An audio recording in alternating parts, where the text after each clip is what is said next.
Hey there. If you're watching this live, then you're what I like to call fashionably early, or more like fashionably on time. So thank you for being here.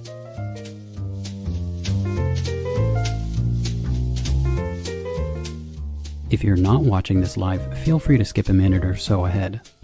But if you're here, take this opportunity to slow down, maybe go brush your teeth, get a glass of water, say hi to everyone in the comments, or I could stop talking and let you enjoy some jazz.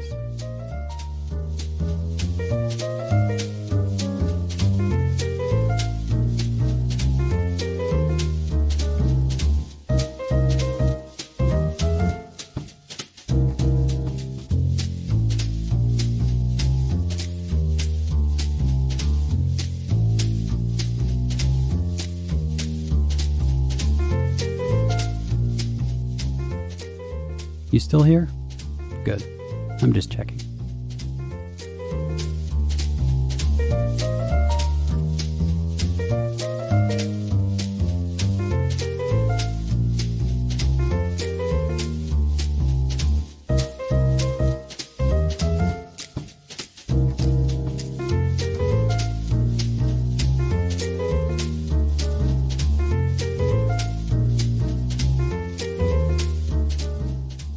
Before we begin, remember to keep it civil in the comments. Don't say anything you wouldn't want said to you. Thank you for being here, and enjoy the stream.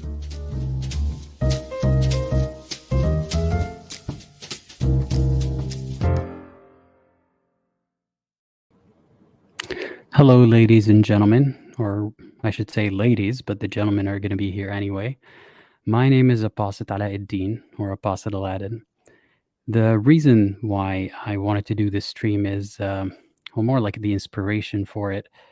A few days ago, I was looking at the statistics section of one of my platforms, one of my channels, and I realized that I have a lot more male viewers than I have female viewers. And I mean a lot more. And my first thought was, am I doing something wrong? Am I inviting that kind of audience, like that gender, more than the other? Or is it an underlying problem there? I remember checking in with another ex-Muslim content creator, another vocal ex-Muslim, Infidel Noodle, and she informed me that it's also the same for her. I'm not sure if the percentages line up exactly, but she also has more male followers than female followers. So I wanted to know why that is. Because at first when I thought it could just be because I'm a male, so I'm more likely to have a male audience, I just wanted to make sure that that's not the only factor there. Of course, I would prefer a more balanced audience here, partly because, let's be honest, ironically, we're taught that in Islam, a woman has less control over her emotions. But what I've seen in real life is that men are usually quicker to get angry and quicker to turn things sour when it comes to a debate or argument or a discussion or something like that. Hey, Tooth Fairy female viewer here. Thank you. Feel free to announce yourselves in the comments. I want to make sure that there are females in the audience here. So I thought about it. Could it be me? It could be.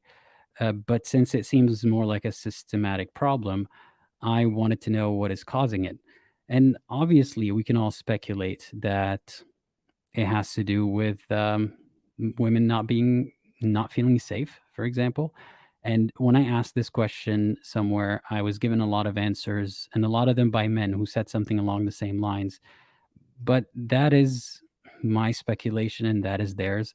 So I wanted to hear it directly from women. So I compiled a bunch of comments and messages that I received about this specific question. I asked them something along the lines of, I noticed that there are a lot more males than females in ex-Muslim spaces, even if they're not vocal or interacting. Just in terms of statistics alone, like my viewers and subscribers are more men than women. And I wanted to ask women, why is that? Is it that you feel like you don't want to participate or cannot participate, or and so on? So I received a lot of answers. And before I begin, I'm just going to go through the comments once, see if I'm missing anything here. Amber says, as a woman, I feel very welcome and comfortable in your streams. I don't think it has to do with you. Okay, well, thank you for the reassurance.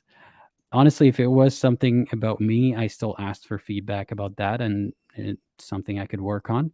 Um, if that meant that women were comfortable, for example, on Infidel Noodle's stream or her channel in general, that's still pretty good for me, because the goal is, as long as there's somewhere that fits them well, you know. But it seems like the problem is just not my channel; it's everywhere. Let's see. There might be some speculations here and there, and I'm gonna try to. It's hard to pick them on the spot, but I'm gonna try to just go for the female opinions for the most part. Or I use the word female in one of my posts, and I just want to reassure you, I don't mean anything negative. No negative connotations by it. It's just that if I had used the word woman or all women, I feel like that may have some younger women feel like they're not involved. I mean, speaking from experience, when I was in my early 20s, if someone said a man, in my head, I was still like, yeah, young man, I guess. I'm still a student. I don't really feel like I'm targeted with that statement. So that's why I use the word females, but not in a derogatory sense. Let's see. Non-Muslim Buddhist female here. Well, welcome to the channel. Interesting take here. Men and women are generally equally emotional, but they express it differently, in large part due to certain emotions not being allowed and others being required. That's an interesting theory. I have no say in that, to be honest. Like I don't know if men and women are equally emotional or not.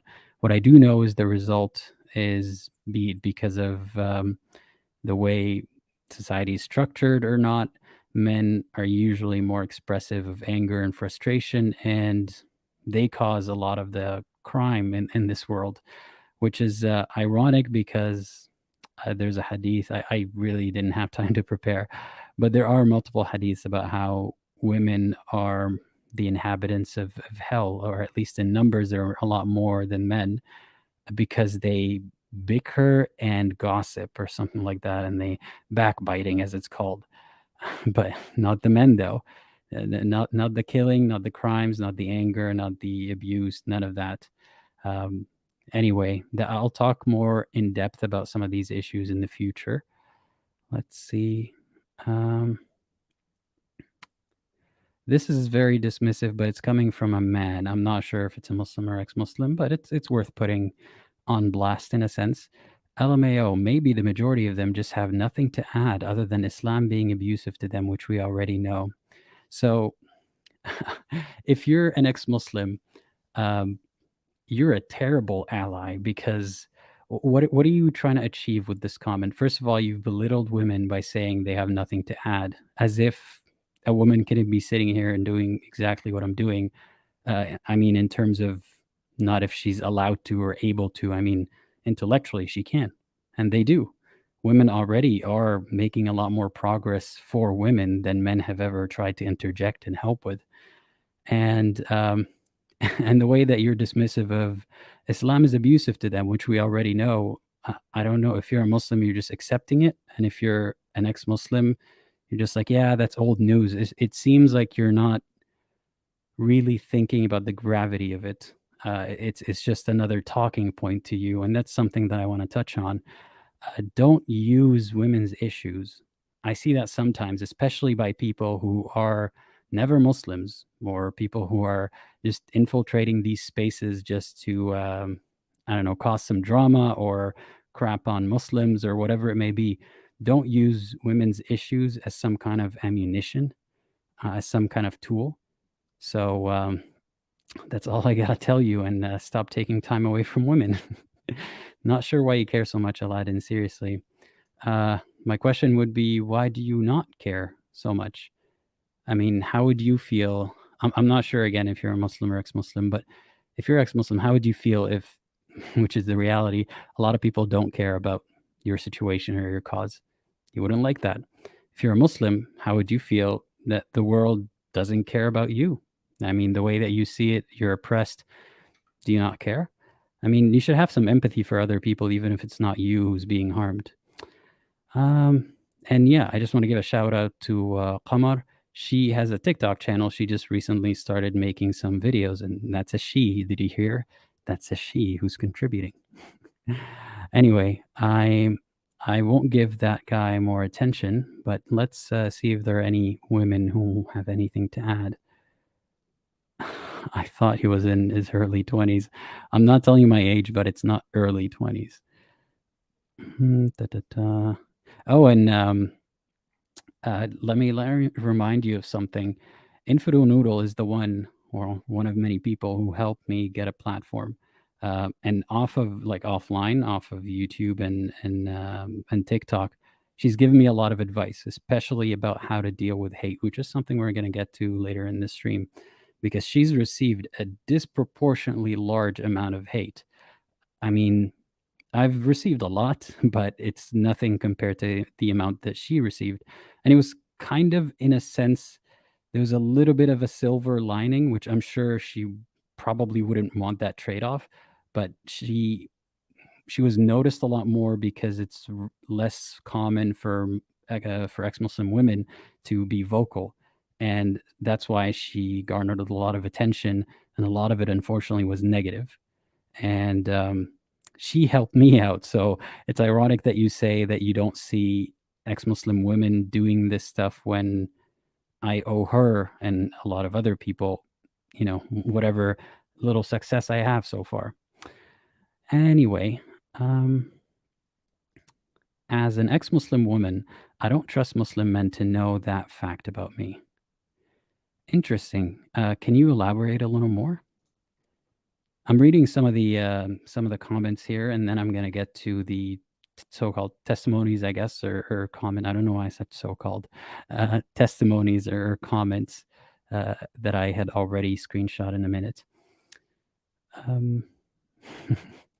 Rachel's here, loudmouth female here who likes to overshare. Yeah, Rachel is the ex-convert that I spoke to on a couple of streams, and we are now friends. And yeah, she is loudmouth and she is strong-willed, and that's an example of a woman who will not back down. Let's see what's next. I'm a female viewer of yours. I love your channel. Oh, thank you. I've been here for 3 months. Thank you. Feel free to give me feedback at any point, by the way. That's what I'm looking for. So I guess right now I'm going to skip over the comments a little bit, but towards the end, I'm going to give you a little time to give me specific feedback. Let's see. Yeah, but I'm a Pakistani. Okay. All right. Anyway, I'm going to get to... Oh, Qamar, you're welcome for the shout out. I'm going to get to the some of the comments now, and just a heads up, there might be some unpleasant topics, obviously. So I'm not really apologizing for that. I'm just, saying, giving you a heads up, or if necessary, a trigger warning. I'm not exactly sure. I haven't read all of the comments in depth yet, so we're going to do that on live stream. Well, that's what I'm hoping to do. Thank you. I'm talking about a heavy subject matter, but my channel has oddly enough been very uplifting. I hope so. And I was thinking about how the intro to this video, it's the same intro that I've used in the last stream, and I might make variations of it in the future. It sounds a bit upbeat, and I didn't want that to contrast the wrong way with the topic. So I hope it's clear what the tone of the stream is. And sometimes I use humor or satire to just lighten up the mood a little bit, even if the topic is a little heavy. All right, so let's get to the comments.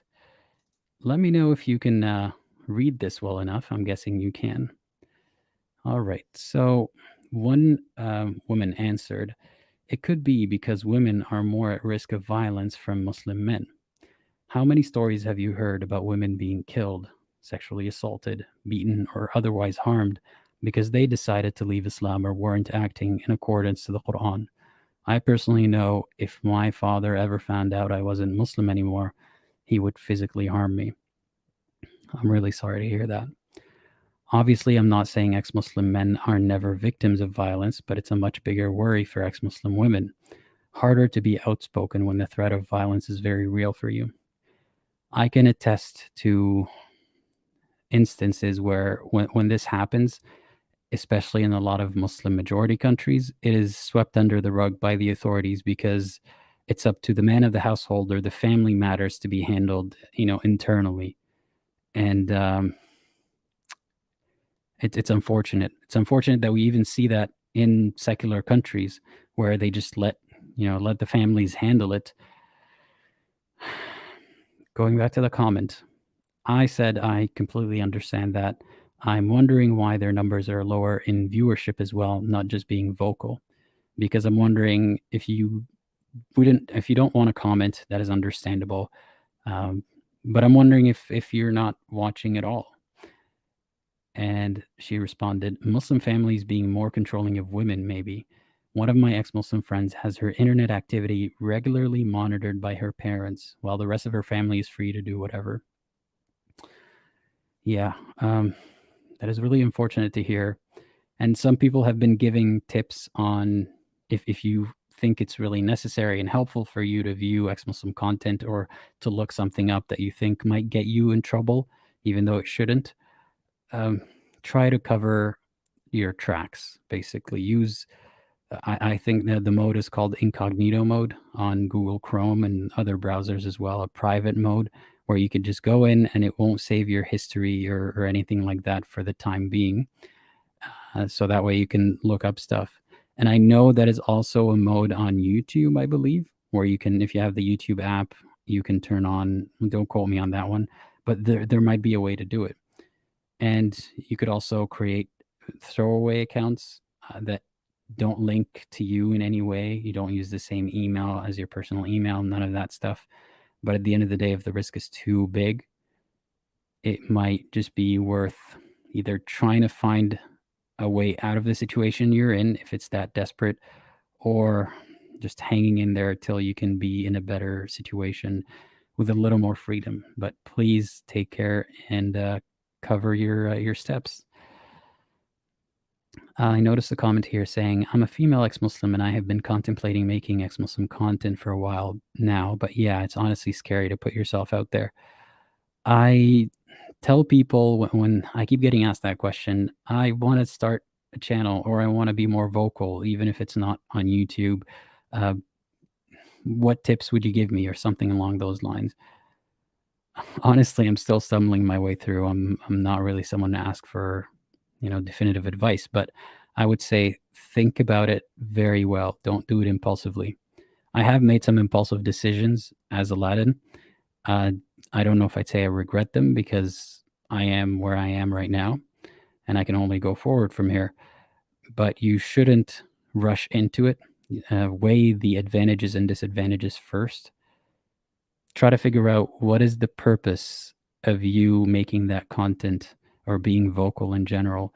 What do you hope to achieve? And what does that goal look like realistically? Because if you just start like I did with really no milestones, for example, it could feel like you're not doing enough at a certain point. You're not reaching the goal because you've never really set the goal. You might have an idea of what are the things that you want to address, but try to have realistic expectations and set some kind of milestones, like I said, and weigh the risks versus the rewards very well, because you tend to not think about this stuff, especially if you're younger, if you're charged and you want to do something about it. It's this activism energy that we have, from our late teens to our 20s. But as you get older, I suppose you slow down a little bit.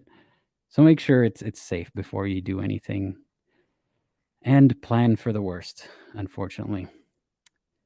I'm an ex-Muslim woman who posts online, and I think it's because the repercussions tend to be much more intense. Yep, that is true. Also, I'm an atheist, and even atheist spaces tend to be full of leftover misogyny. It can be frustrating to deal with. I have an anecdote about that. a personal anecdote of me being misogynistic merely less than a year ago, and I think Infidel Noodle can attest to that one. I'll keep that till the end though. Remind me if I didn't mention it. Okay, let's move on to the next comment. So, same thing, probably because their devices get controlled more than men's devices. And then could be fewer positive role models. Like it or not, Muslim women are all still subject to the harsh culture of Islam, and anti ex Muslim rhetoric fill their day to day. Even if they want to idolize free thinking women, it still takes a lot of courage. And um, until more women come out as leaders to show them it's okay, there's going to be fewer of them in the community.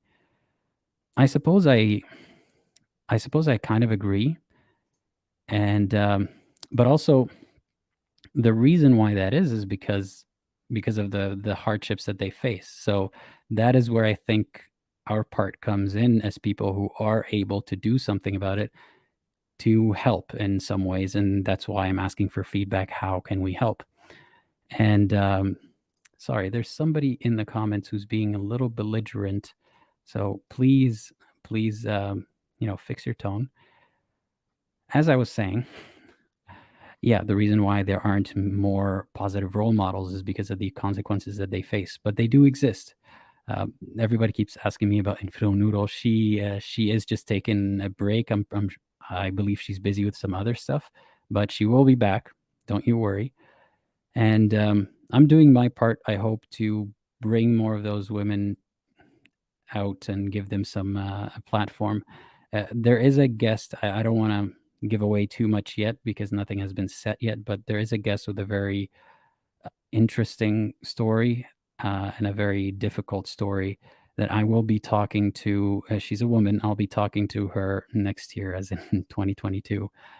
And I have already interviewed two ex-Muslim women and one ex-Jehovah Witness woman, and I'm planning to do more in the future as well. My next stream, my next stream that is a call-in stream after the one with believers calling in. I am thinking about either having ex-Muslim women only call in and discuss some of the issues that they want to discuss, or or Muslim women, or both. So I'm still thinking about that. And the commenter does have a point, though. I mean, we're demonized, and a lot of us, we as an ex-Muslim men, we're demonized, and sometimes we do have leftover misogyny, or we do come off as non-caring, like we're just using it, like I said earlier, like a talking point, and that would drive a Muslim woman or even an ex-Muslim woman a little bit away because our audience, people, and this is why I focus on my audience a lot. The people in the comments in the audience, if they have a space that is just hostile towards women, and a space where people just laugh about the hardships that women go through as if it's like a point against Islam, they're not going to want to listen to us. They're going to be more inclined to maybe listen to the people who keep praising women all the time, even though they're not following up on it, or they'll just be confused and lost. So, yeah. Let's see. Next one. While I had the misfortune of meeting male ex-Muslims still keeping some Islamic values, misogyny mainly, I actually think your accounts, are inclusive. Thank you. Maybe talking more about some particularities of the female ex-Muslim experience, hijab, purity culture, marriage, coercion would help. Yes, absolutely. That's why I brought on a couple of female guests so far, but I want to bring more. And when it comes to talking about, well, the thing is, it's hard to find statistics for that kind of thing, right? And I don't want to talk about stereotypes and my anecdotes only and things like that and say women are oppressed and this and that when I have no frame of reference. But I do want to talk about some of the women's issues that are rooted in Islam. I just don't have as much confidence talking about women's issues that they face right now. I can talk about the source material, which I will. I absolutely will. I am a little wary myself that, for example, it's very, very easy to make content about the deficiency of women's rights and women's treatment in Islam. It's very easy. And for me, it struck a nerve for me because it was one of the things that got me to really question and doubt.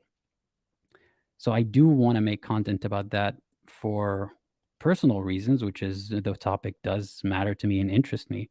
But I'm also worried that if I make a little bit too much of it, people would see it as me capitalizing on it.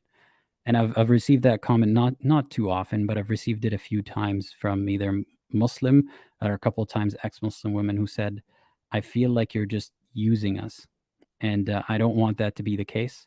So, um, so I'm gonna try to bring on more women, and I'll make more videos about those topics.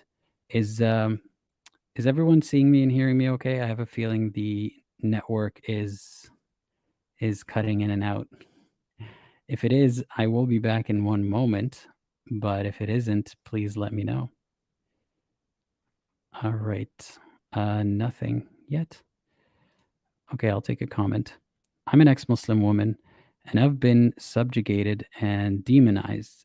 I hid in Egypt after Islamists revealed my address and private information all over social media. I lived an actual nightmare. I'm really sorry to hear about that. Are you in a good spot right now? Are you in a good position? I really hope you are, and feel free to ask other people for help. Obviously, be careful. Don't give out your information to anyone on the internet. But I know there's a lot of resources out there, and I hope you found some of them. Qamar is asking, can you elaborate on capitalize? Sure. By capitalize on women's issues, for example, if I make multiple videos about topics that concern women, one after the other, it may seem like I'm going for some kind of like combo for views or something. And that kind of capitalization to grow my channel, or to some people think there's some significant monetary benefit here, something like that, though it is not my intention. I don't want to be distrusted by women, which are the target, partly the target, but the most important target audience for that kind of material. So that's why I was a little apprehensive, but I feel like now is the time to not hold back. Like, for example, this topic bothers me a lot, but I feel like it just needs to be addressed once and for all, because it's a real head scratcher for me. The topic of Muhammad's marriage to Aisha, the young girl. And the reason why this really bothers me, aside from the fact that I am not, I'm not a monster, and I recognize how harmful it can be to groom a child and marry them, it's also the confusion that I had in me, and I still do have it, when I see reasonable, intelligent people, people that I trusted, people that I like, people that are otherwise fine, or maybe awful people as well, like the whole spectrum, defending something so blindly, and they can't see the logic. It's right in their face, and they can't see it because of fear, or because of indoctrination. And I feel like that alienates ex-Muslims from the Muslim community, because how can you look at a person the same after they've justified something like that? You just feel like they're another species at some point. And I want to address it so that they can join us in this little bit of reason, right? They don't have to leave Islam, but at least, just deny. The people who deny and they say Aisha was 16 or 19 or whatever it may be, I think Shias believe so. I don't contest that. I don't go and argue with them about that. I don't care where they got that number from. As long as they believe it and they have sources and they're going to teach that to the next generation, that's good. At least we've eliminated the concept. Whether that happened or didn't happen, it's in the past. But what matters more is where we go from here. What are we teaching? And when we normalize something like that, it's not good. So hopefully there's going to be a long video, because there's a disgusting amount of videos, uh, most of them like half an hour or longer, an hour or an hour and a half, talking about ending the debate around the age of Aisha. What are you ending? Like, I watched them even as a Muslim thinking, okay, an hour and a half, there must be something here. First of all, why do you need an hour and a half to answer one thing? Women in the audience, can you imagine if, and men, I suppose, can you imagine if your spouse or partner, you suspect that they're cheating and there's a lot of signs, and they gave you an hour and a half answer as to why they're not cheating. But I sat through all of that, and I would just be like, my jaw would fall to the floor. What are you saying? Anyway, so that's a women's issue that I do want to talk about, and I will soon. Now, scrolling through the comments before I move to the next one, the ad hominem attacks that the opinionated women face online outnumber the ones men get, i.e., their physical appearances, bodies, promiscuity. Sorry, that word. Promiscuity? Sometimes I forget that English isn't my first language till I stutter with a word. Intelligence, nothing gets untouched, and it's disgusting. I absolutely agree with you. I mean, I've experienced that myself, but not to the extent that women do. And if you need any proof of that, just look at the comments section of Infidel Noodle's account versus mine. And more than that, okay, a shout out to the most vile dawah person out there. We're one of the most vile people out there who is promoting Islam, Ali Dawah. He has been obsessed with Infidel Noodle. She made a video about that.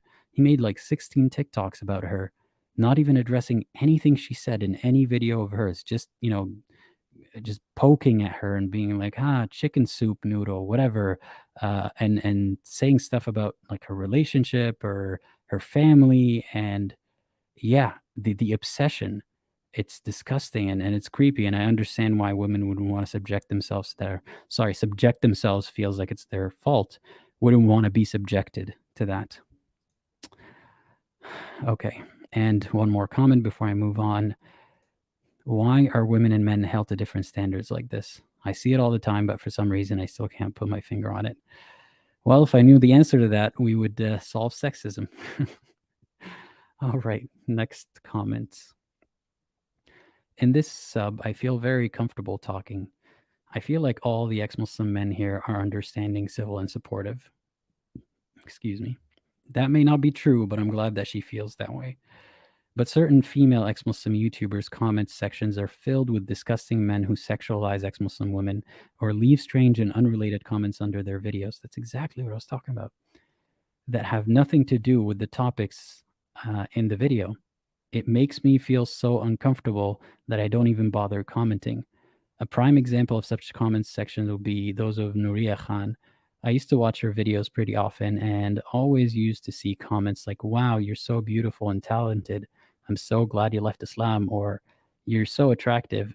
Support from insert country name. Like, okay, maybe try discussing about what she is actually talking about in her video. I definitely see that all the time, and it makes my skin crawl. The idea that women in the audience can comment on this, but the idea that you would compliment a woman and it will make her day is kind of a stereotype, from like a sexist stereotype, basically, that, the whole smile, you look prettier when you smile, or, oh, you're such a beautiful lady and you don't even know her. I don't think that's how it works. And especially not when the context is her talking about something that is difficult for her to come out and talk, where she's taking a risk or a very important matter. Especially not then. That's not the right time. So keep that in mind. Same for whatever it may be, ex-Muslim men, non-Muslims who are trying to be supportive, all that. And the last straw for me was when I saw this comment that said Nuria and Har Sultan need to get married ASAP because they seem to get along and they're such a cute couple. Yeah, I get that all the time too. And the commenter encouraged Nuria to lower her standards because Harris isn't all that, apparently. What? I mean, can we effing exist without having weird or backhanded compliments given to us merely for leaving Islam as women? Agreed. There's also plenty of Indian Hindutva men who have some weird fetish for ex-Muslim women as well as Muslim women. Yeah. I've seen several Hindutva people say they would grape Muslim women as revenge. That's so disgusting, which has happened in real life too, unfortunately. Or seen them sexualize ex-Muslim women. It's abhorrent and repulsive. And someone's responding, I saw a creepy comment on hijab corn. Some dude had it when I checked his profile after he was asking me weird questions on Reddit. This dude was like, "You filthy no caste Muslim, blah blah blah. You will be begging for my throbbing Hindu, blah blah blah. I think you can fill in the rest." I've come across that myself, and not just Hindutvas. I've come across people from all backgrounds who are very aggressive, and I checked their Reddit profile. And I wonder what the rest of this person, usually guy, and the rest of this guy's life looks like. And there's often something like that going on. Here we have Hassan Alwan is saying, the amount of abuse I received online was nothing compared to the depraved and shocking abuse my daughter received online. I'm really sorry to hear that for your daughter and for you. And yeah, I think every woman can attest to that. I mean, aside from the how vicious they can get with ex-Muslims in general, they go one step further with women. And it's like whatever concepts they have in their mind about like purity, honor, all that stuff, they take it, they flip it around and throw it at ex-Muslim women or at women in general that they don't like or don't respect or whatever it may be. You can see it, like whatever it is, they love having women covered. They're going to call you a whore if you're not covered. They love having women being shy and just like quiet and not interjecting with anything. um, they would say that you're a loudmouth, and that's why whatever, that's why your family doesn't love you, and a lot of very personal, awful insults like that.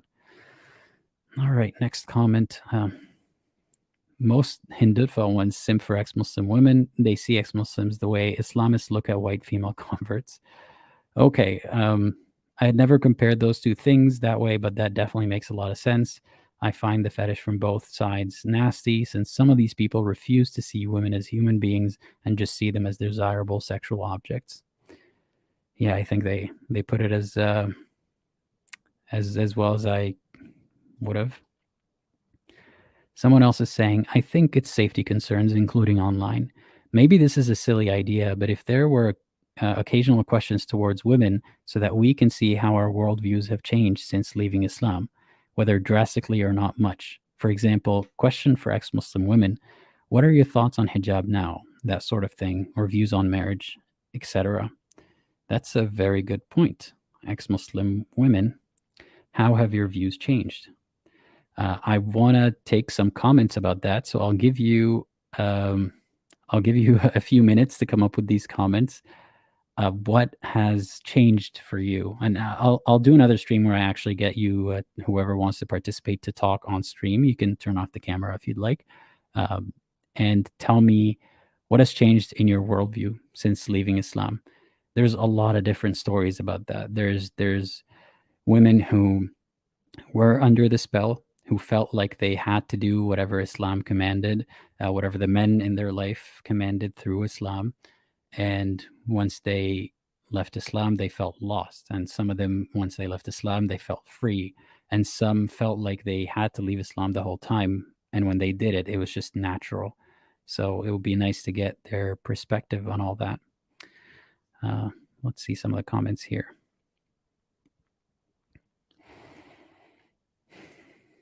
Many ex-Muslim women back in my country can't stand or fight radical Islamists because we can't fight against only Islamists. Even many atheist men sexualize us. Well, I'm sorry to see that happen, and I'll definitely do my best to squash that whenever I see it. Rachel's saying, I was told that releasing 100% professional videos for a former project was part of the reason for my personal problems by a Muslim former acquaintance in the US. So it's by virtue of you just putting out, or by the fact that you just put out a video where you're talking in it. See, that's what I don't understand. And I'll give you an anecdote from my personal life. Purity culture, when it gets really, really toxic and creepy. I had a sheikh who would teach me Quran. He would come once a week. And because he was a private tutor, sometimes my mother would come and negotiate and make sure, like, okay, like you got paid for this month or whatever. And are we still doing Thursdays, whatever it may be. And no, actually not Thursdays, because Friday was the Thursday, Friday was the weekend. So it would have been in the middle of the week. Anyway. And my mother would be dressed in a hijab and like head to toe in something very, very like not well fitted. I don't very, very loose, like very Islamic. And he wouldn't even look in her direction. He would look in another direction as he's talking. And that wasn't out of disrespect. Like, he was a very nice person. He wasn't talking to her in any rude way or anything. But he was just like, he had this understanding that it's respectful to look away as you're talking to a woman, so that you don't have any shahwa, so that you don't have any desires or something. And eventually I started thinking, I'm sorry, but if you just look at my mother's face, the only skin that's showing, that's enough to give you some kind of odd desire. I think the way that they think is, I can never think of a woman at all, any body part of a woman, or her face, or her sound, or like her voice or her hair, because there may be a chance that I might find any of this stuff attractive, and that is sin, and that will lead me to worse sin, and so on. What they don't realize, that in real life, like in real life outside of these circles, it's just normal to see someone. If you see someone attractive, even if you're married, it might cross your mind, oh, this person is good looking, but that's it. You don't have to go and fantasize about it. You don't have to make it into a thing. And more often than not, that doesn't happen. Like, I remember when I first left where I grew up in the Middle East, and I saw women dressed in shorts just on the bus, just like in public transportation, not even dressed in any so-called skimpy way. They're just going about doing their thing. And I remember thinking to myself, like, I didn't want to look in that direction, but I was thinking to myself, how come all the other people are just like interacting with them normally? How come no one's really turned on by a woman wearing shorts? And that's when I realized, when you make it a big deal, when you sexualize women to that extent, the tiniest little bit of interaction or glance or anything becomes such a big deal.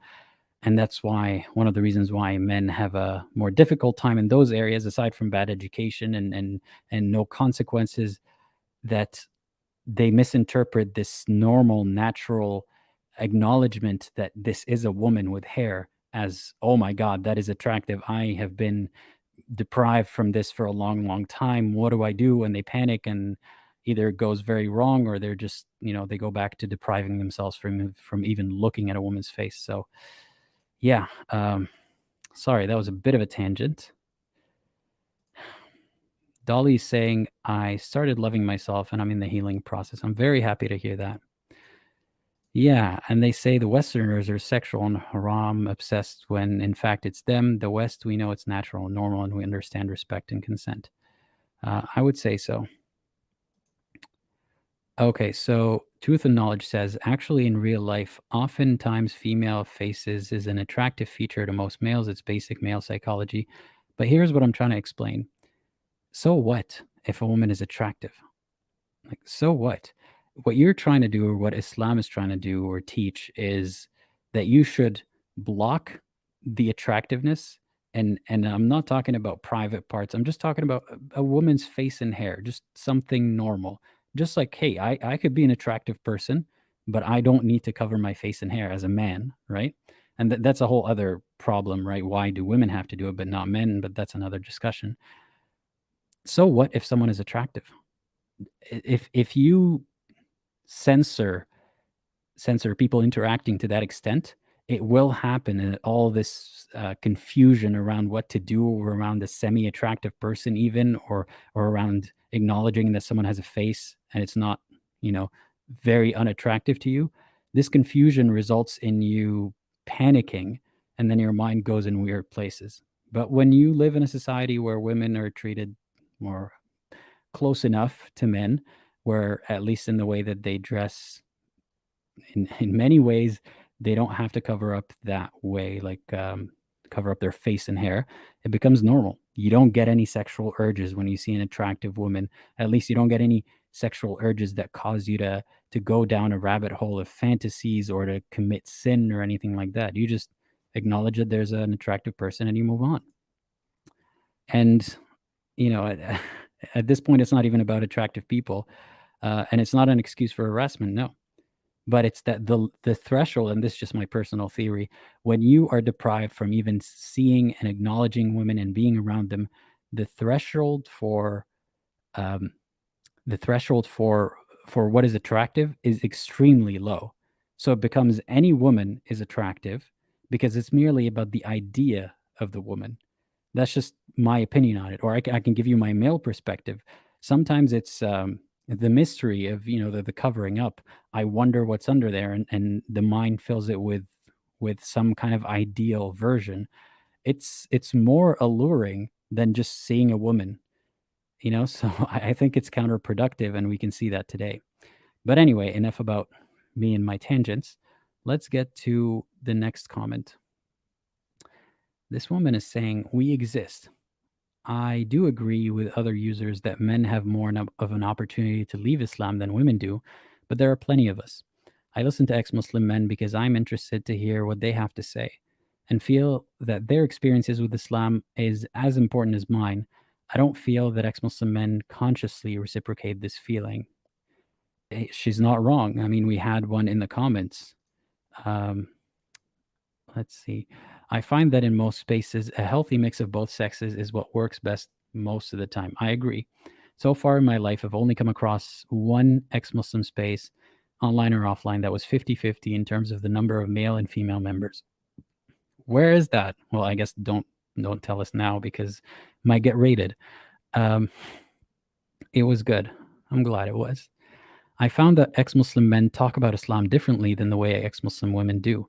That's not good or a bad thing. For example, women talk often of misogyny in Islam. That might get boring for men. For us women, it comes up in every waking moment. We find it boring too, but we're forced to constantly think about it." That's the answer. The person who was saying, Muhammad Saad was saying, aren't you bored of this already? It's so disconnected from reality, from her reality. "I think women don't feel as, when the group is 50-50, I think women don't feel as silly or awkward changing the conversations to things that interest us because we know we'll back each other up, and the men will join in because our sheer number makes the conversation more interesting." I agree with that. I mean, I don't know how the woman would feel, but it sounds to me like it makes sense. It checks out. So I do want a more healthy mix of males and females in my audience, hopefully. So if you're a female and you're watching this and you would like to share my account or any other ex-Muslim space or account that you think is good for them, please do, but make sure that they take safety precautions. And obviously, that's only if they want to be in that space or if it's beneficial for them. You don't have to be in these spaces if you're an ex-Muslim. You don't have to watch my videos. And that's the thing. Like, you could stop watching my videos today. You can come back whenever you need to, or you could just, yeah. So don't feel like you have to be doing this because you're ex-Muslim. It is helpful for many people, and sometimes it's just a transition phase, and sometimes it's interest. So do what's right for you. Let's see. That's exactly why I really want to have more women in my... Oh, that's me talking. "I want pointers so that I can improve those spaces for you. I also noticed that women can be more balanced and less aggressive, ironically more in control of their emotions." Yeah, like how we're told that women are, what was it? Deficient in the mind and in deen. And in the mind part, it's about how their emotions overtake their rationality and stuff like that. But I always see men hurling insults. I always see men doxing and killing and doing everything. So, yeah. Um, I scrolled too far. I'm going to have to read these a little quicker and stop talking. "I follow you casually, so I apologize if my suggestions are things you already do and I'm just not aware. One, you could interview more ex-Muslim women, as many as you could possibly could." Yep, I'm already doing that, but I'll keep doing that. "Don't hesitate to discuss misogyny in Islam." Okay. "Do your best to listen and to understand women, ex-Muslim or not, because when you do that, you can feel more confident when talking about women's issues, even though you are not a woman." That's a good tip. "Some women might say he shouldn't say this because he's not a woman. He can understand it, but he can't understand it. But I can guarantee that most women would appreciate the sentiment/attempt at worse and want to support you or participate in the discussion at best. I hope you get some good suggestions from this post, and I really appreciate you even coming here and directly asking your audience instead of speculating on your own. Well, thank you. I'm glad I did that. Okay. I guess for us women, leaving the religion is a bigger deal as we tend to be more controlled by our families and more visible as Muslims if we wore hijab. So I guess we need the support more and need to be extra sure if we decide to leave religion. Okay, so the commenter misunderstood my post because I had made a mistake. I said, why are there more ex-Muslim women than men? And they made a joke about that. But no, it's the reality is the opposite. It was, yeah. I think it's the fact that a lot of ex-Muslim women are still struggling with ex-Muslim identity, especially because so many of us are repressed. Sometimes watching the content can make people like that guilty. I was at first, even though I 1000% do not believe in Allah.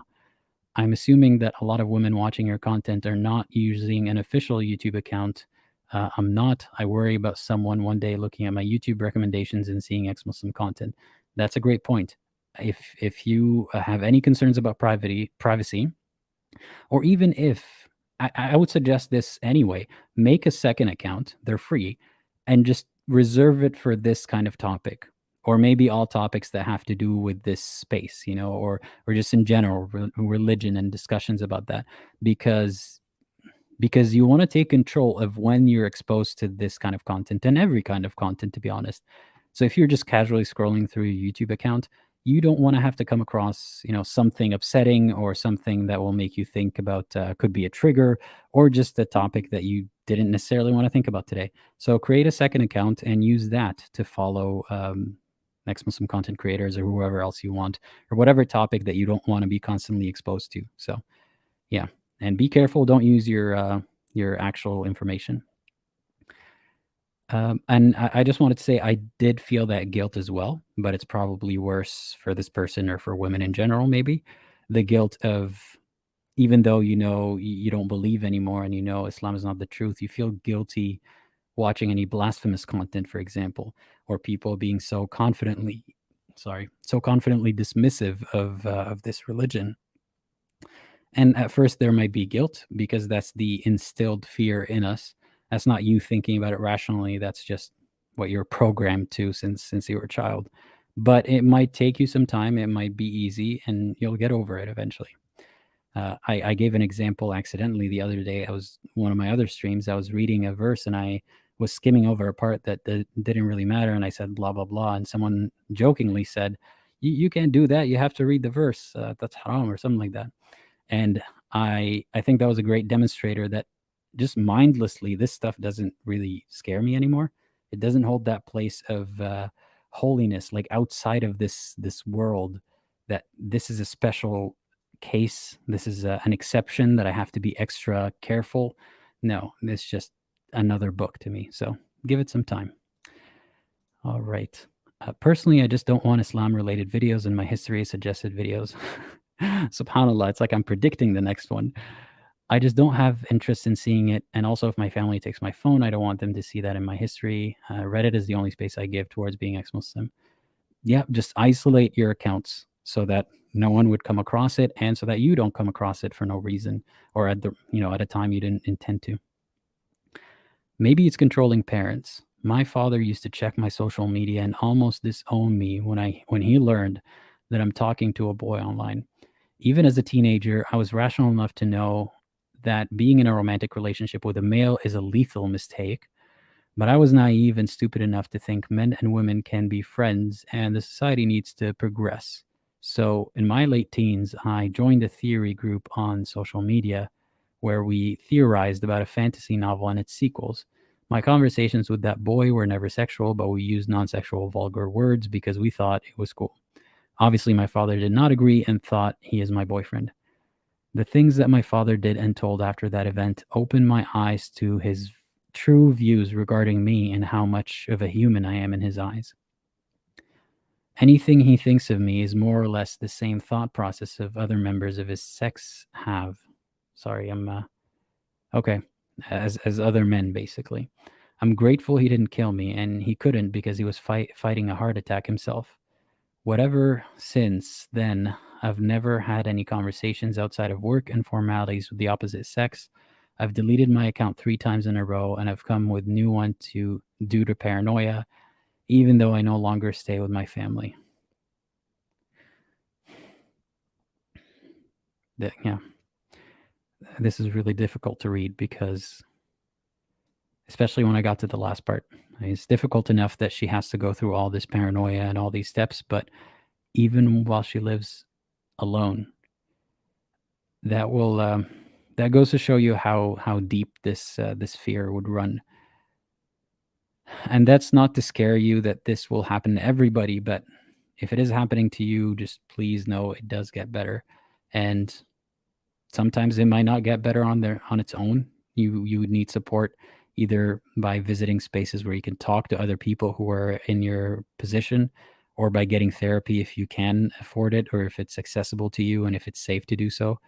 And often therapy in Muslim countries might not be a good idea if the therapist is religious, and or if they would break their whatever oath they take, if they do take an oath or confidentiality agreement, and talk to your family about the issues that you're having, especially if it's religion related. So be careful, but there's an avenue out of it. And I hope that this commenter sees this. I hope that she knows that her story is heard and that she should not fear anymore, or I hope that she doesn't fear things anymore. One second, I'll take a comment here for a second. Another reason for less ex-Muslim women online: once you've put on a hijab, it's much harder to take it off. Many ex-Muslim hijabis struggle. There's a huge amount of cognitive dissonance to fight through. I think, I'm not sure if that's exactly what Rachel is going through. I don't want to put words in her mouth, but Rachel might have something to say about why or how her experience was, because she left Islam not that long ago, and I believe she still wears some form of a hijab, so I'll wait for her comment, I suppose.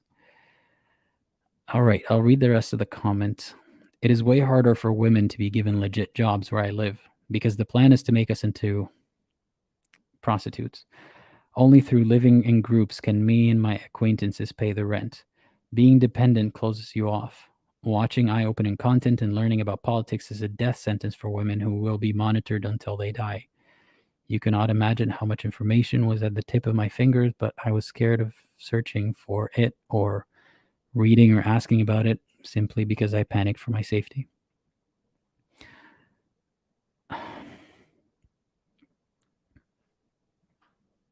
Yeah, I wish I could reach out to this commenter. I'm not sure if she still has her account or not, but it might freak her out if I find her account. So I really wish I could help her in any way. It's confusing. It's confusing because if being exposed to content that could help you think your way through it could also be a trigger and could also be scary for good reason, then it's a very, very difficult position to be in. I simply don't know. I simply don't know what to say. And I hope someone in the comments can give me a woman's perspective. Have you been in her shoes before? Have you gotten out of it? How did that happen? And I know the comments might not be enough to go through this topic, so it will happen again that we talk about this with a woman who's been through some of this. This is the type of traumatizing experience for the ex-Muslims which really makes my blood boil, especially when it comes to women, considering they're brainwashed to be fearful from childhood. I don't know how I feel about using the word brainwashed, because I don't want to rob them of their agency. It is true they're influenced since childhood, and they're sometimes it feels like they have no choice, and it makes me very sympathetic, empathetic, to the point that when I come across a very hostile, toxic Muslim woman, all I can think of is, I get it. Like, this seems like a safer avenue for you than being in this very difficult position that the commenter here is in. So And about the trauma, it makes my blood boil when Muslims, or and I'm not saying all Muslims, but from now on, I don't want to have to keep saying not all Muslims. When I say when Muslims capitalize on the trauma of ex-Muslims, that is factual. Because who else is capitalizing on the trauma of ex-Muslims? I mean, they capitalize on it by, or they exploit it more, like not capitalize per se, but they weaponize it, they use it more often than not. Um, like I see someone just opening up a little bit, or without even opening up, they presume a lot of these stories. They would go to anybody and be like, "Well, your family probably hates you. They've probably disowned you. You're probably a slut, or you're a homosexual, or you're this or that." Not that, not that this like it's just they're trying to pin anything on you. Or they would say something like, "No, your father was just a bad Muslim. That's not real Islam." Like, before you say that's not real Islam, please take a moment and think, what is it going to achieve in this situation? Is it going to help the other person? Even if your intention is to bring them back to Islam, are you helping them by telling them that their abuse that they went through is not real Islam? You're not doing shit. You're not doing anything. All you're doing is PR for Islam. Nobody cares what you think real Islam is. Real Islam is what exists today. So when someone gives a story, or when Muslims project a sad story on someone, and they're kind of cheering, or they're kind of deflecting. Like, there was this woman who pissed me off on TikTok the other day, and that's why I don't read comments. She was saying to me, "I don't know who abused you, but I'm sorry. You have to let go first before you can ever heal. You have to let go of this anger." And I'm like, "What abuse?" Like, it wasn't even under a video where I was talking about trauma or anything. It was under a funny video about a funny topic. I think it had to do with homophobia in Islam. I mean, that isn't funny per se, but I was making some jokes about that. And she just prances in and just says, "I'm sorry about your abuse." So they don't have to sound vile as they're saying it. They don't have to sound aggressive, but they just have insidious ways of doing it. And when I say Muslims are doing this, I don't mean all Muslims, but who else is doing it to ex-Muslims but Muslims? That it just follows. So, yeah, the subset of Muslims who do this is huge, and it just keeps happening. And if someone tries to leverage this trauma to say, well, they left Islam because their father abused them, and that's not real Islam, what have they achieved? What has Allah achieved with that? So Allah subjected that person to abuse, right? Writing down every single thing that's going to happen to them, or knowing that it was going to happen, whatever version of predestination you want to believe in, or Allah knew it was going to happen, and then expected them to get over the trauma, get over the source of the trauma, and go back to it. Not her father, but the same religion that empowered her father, or whoever else. What rationale is that for God to follow? What an idiot! What a heartless, cold. Like, either Allah is short-sighted, or he had this plan that way, and he's just a cold-hearted, cruel monster. Which Allah are you worshiping when you pose a situation like this and you say trauma this and trauma that? So I'm sorry I went on a little bit of a tangent, but it bothers me when I see Muslims capitalize or weaponize the trauma. And more often than not, the trauma that ex-Muslims go through are a result of doubt and questioning and leaving Islam. And what happens after that? Either internally, because of all of these conflicting ideas thrusted into us since a young age, or because of the people around us, the Muslims around us, and the reaction. So who are you blaming? Anyway, let's go back to the comments. As an ex-Muslim woman, I am vocal about my experiences, critical of Islam, and I follow pretty much all ex-Muslims on social media, and I promote their contents for more visibility. I'm also living in a secular first world country, safe and far away from my family and the entire Muslim community. I don't feel any fear regarding my apostasy, which could explain why I deal with it. I'm always happy to hear success stories, right? And because they remind us and remind women out there that it happens. It happens, and it will happen for you. So just hang in there and try to do your best to look out for yourself first. And if you can, develop a plan to be able to be in a better spot and be yourself. And thank you for the women who have that privilege or that opportunity, which shouldn't be a privilege. It should just be normal, like most ex-Christian women would have. most, not all, I understand, but they don't go through it to this extent. It should just be normal in the future, hopefully. But if you're exercising your privilege and right to do this, then thank you, because you're helping women get there.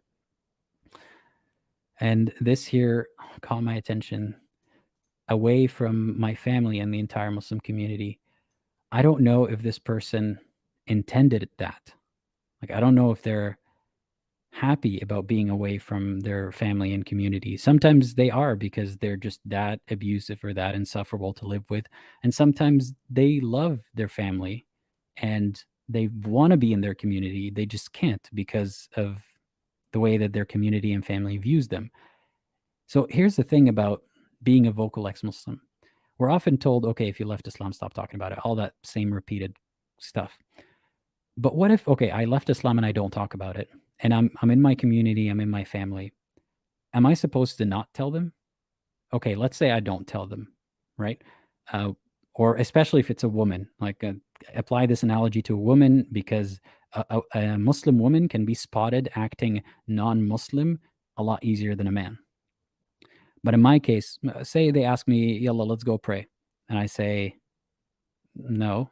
They would ask me why. And then I would have to explain. But or should I just be praying with them just to cover my ass? Like, that's not how it works. Should I pretend to be a Muslim for the rest of my life, a munafiq, just to please Muslims so that I don't have friction with Muslims? What does that tell you about Muslims and Islam? Now, a woman, on the other hand, it's not just about prayer. It's about the way that she dresses, the way that she behaves. It's about micromanaging a lot of things in the woman's life. So, how, even if the woman is not a vocal woman, a vocal ex-Muslim, even if she's not posting about this stuff, even if she doesn't care and just wants to go or about with her life, she doesn't have the capacity or interest to participate in these spaces, she's still picked out as non-Muslim, and she still has to alienate herself or be alienated because of all of this. So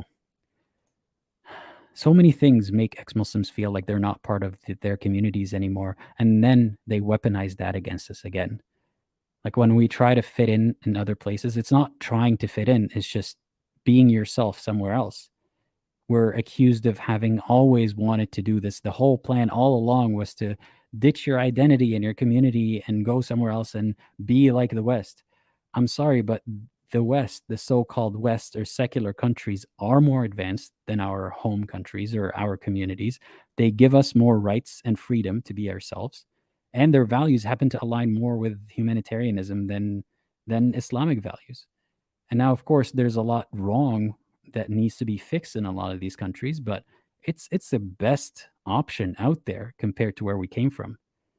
Even in secular countries, people may be alienated from their communities because they've imported this kind of mentality from Islam, from their cultures in there. So it's frustrating. Yeah.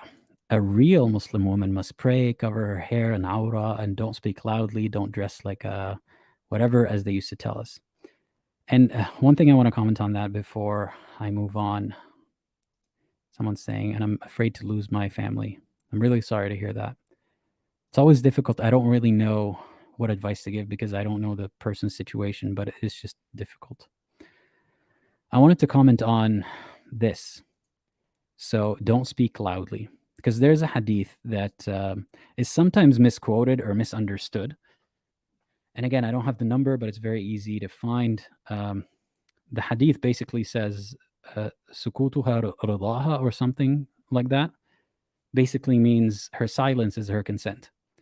And the context, as far as I remember, is if you propose to a woman or you go to her like family to propose and she doesn't say anything, that means yes, because she might just be too shy to say yes.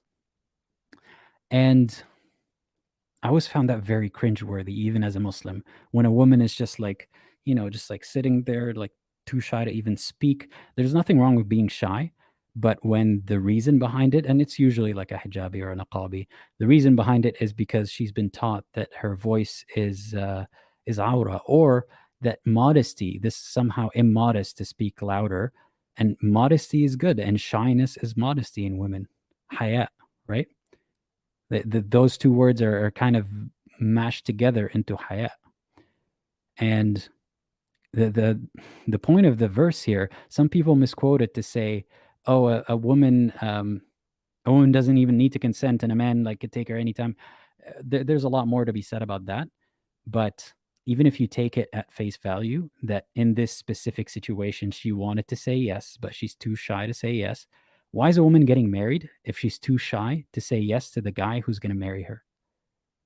Why? Like, what kind of infantilization is that? That you make out women to be this little child, this little delicate flower of a child who cannot even say, yes, I will take you as my husband, or yes, dad, I do like this guy, or he sounds like a good husband or a good candidate, whatever. Why paint women as this little, fragile, quiet, hidden away thing? So, yeah, that bothers me. Yeah, voices aura, that is the most incel stuff I've ever heard. When you think about it, there's a lot of incel. For those of you who don't know, good for you. I'm not going to explain it. It's actually, don't look it up. But there's a lot of this incel mentality that aligns so well with purity culture, with be it in like other religions or in Islam, with a lot of the stuff in Islam, the way that they view women. So something to ponder. Anyway, next one. As a woman who is in the process of starting to doubt Islam, I would say because the ideology is so deeply imprinted. Even when I read some comments on here, I'm offended to my core at things that are directed to the religion, not even to me directly. I love the honesty here. I really love the honesty here because, and usually you hear this honesty from Muslims who are on the fence, who are about to leave Islam, um, or sometimes very honest and open Muslims. That happens as well, but more often it comes from those who are kind of on the fence. And because when you get to that level of open-mindedness and questioning and introspection, you're more likely than not going to leave. But anyway, she was saying, I felt offended to my core at things that are directed towards the religion, not even towards me directly. And that's exactly why the word Islamophobia is the wrong word to use. Because in this case, she was saying, she's admitting, people weren't talking shit about me or Muslim women, but it just felt like it was. It was offensive in the same way. And we were brought up that way, to take offense on behalf of the Prophet and on behalf of Allah and the honor of the Prophet and the honor of Allah and the honor of Islam, when when Allah could just handle it. Anyway, she says, I think Muslims are encouraged to always advocate for their religion, and we have all gotten used to making excuses for the bad and illogical portions of the religion. I live in the United States, so my situation is different than a lot of women on here, and honestly, I have become more thankful that I don't live in the Middle East / Muslim African countries, because even as a career woman who can support herself in those countries, being an ex-Muslim is simply enough to be a target for violence, especially from men. I want to quickly comment on the fact that she said she lives in the United States. I want to remind people, because some people see a woman, ex-Muslim woman or man in the US or another country, and they say, "Why are you complaining? No one's gonna blasphemy execute you there." Aside from the fact that, first, no, that is wrong. People will come after you in so many ways. If not physically, it could be like societally shunning you, denying you opportunities, bullying. There's a lot of ways that they can get to you, doxing you, even if you aren't really vocal about Islam or anything. Sometimes it's just out of spite. Like, how dare that woman insult our religion by dressing the way that she does? Especially if she wants to call herself a cultural Muslim or something in between, they take super offense to that. And it happens, vigilante attacks and whatnot happens in every country, because guess what? Believers are in every country, and it happens wherever the believers are. Obviously, the scale of it depends, but anyway, back to the point. Personally, I'm trying to finish my education and establish myself professionally so I can figure out what I truly want to and logically can believe, and live my life and raise my children eventually that way. Since most women don't have that opportunity and go from the care of their families to the care of another Muslim man, I would assume fear and financial instability factor into their inability to leave or even think critically against the religion. That makes a lot of sense. And I feel like it's definitely harder if you already are in a family, be it married or married with kids or divorced with kids, or whatever it may be. Once you're in a family and you have some sort of ties to the community or family members that will be impacted by this, not even a decision, by this realization, by this maybe a choice to stop living a lie, it's difficult to leave. It's sometimes you don't even want to think about it. You don't want to ponder the thought because you know the consequences, you know the inevitable conclusion, and you know the consequences of that. Or more like repercussions. I feel like consequences usually mean deserved consequences. That's not what this is about. Nobody deserves this, but the inevitable repercussions. Sometimes it's not as bad as you'd think, but more often than not, it is really bad. So this isn't meant to be some kind of horror story. Like, be paranoid, but be suspicious, and healthy dose of skepticism and carefulness in planning. So I saw something in the comments that I think I want to address before moving on. Where was it? Someone keeps saying that I'm lying about everything and everything and everything. Is there anything us non-Muslims can do to help ex-Muslims? Commenters, feel free to weigh in. I might not get to your comments about this response, but I'm thinking if you see people chanting the word Islamophobia, this, Islamophobia, that, before you make any conclusion, try to think, is it really, do they mean bigotry against people who look brown or Muslim, or do they mean they don't like Islam? Because I can tell you with utmost confidence, if it means not liking Islam or fearing Islam even, that is absolutely valid for any person in the world to have. And that is not to mean that you should be paranoid that the mosques are taking over your city or whatever. But for example, I don't like a lot of organized religions. I know a lot of my, not a lot, but I know some of my followers here are Christian. And I tell them that, I remind them, I don't like Christianity. And I don't know enough about it to like dig in and really critique it or satirize it or anything, but I'm Christianophobic and nothing's going to happen. So if you hear that term, please try to like understand it properly. And if you can, if you're in a conversation and you can contribute and give, our side of the story, because rarely do you have an ex-Muslim in that space where they're talking about how Islam and Muslims are so oppressed and hated. Try to make that distinction, please. And if you can, honestly, I don't even, off the top of my mind, I don't know how many organizations there are out there that help ex-Muslims. I know that there's Ex-Muslims of North America. Free Hearts, Free Minds is offering therapy to ex-Muslims. If you can donate a bit to those people, that would really help. And yeah, any other suggestions in the comments? So here, yeah, this person keeps saying that I'm lying about everything I'm saying. Just going to address this one thing. The culture is one thing. The Quran tells us that it was normal to insult the Prophet. Two things I want to say about that. Every time you hear someone say it's the culture and not Islam, ask them, has Islam been such a failure that the culture for the past however many, I don't know, 1,000+ years, or even recently, is Islam such a failure that it couldn't fix the culture? That in the countries where Muslims are most common, in the communities, even in secular countries, in communities of Muslims, you see this culture emerge. Why isn't Islam doing anything about it? If this culture can be fixed in other ways, why hasn't it been fixed in other ways instead of Islam? Instead of clinging on to this Islamic culture. And it's a mix of both. Like, how the Prophet has borrowed a lot of things from the local cultures at the time, and they became Islamic. They made their way into hadiths and the Quran. So what is culture and what is Islam? The Prophet allowed slavery because it was culture at the time. He allowed alcohol for a little bit because it was culture, and then slowly weaned off of it. So what is culture and what is Islam?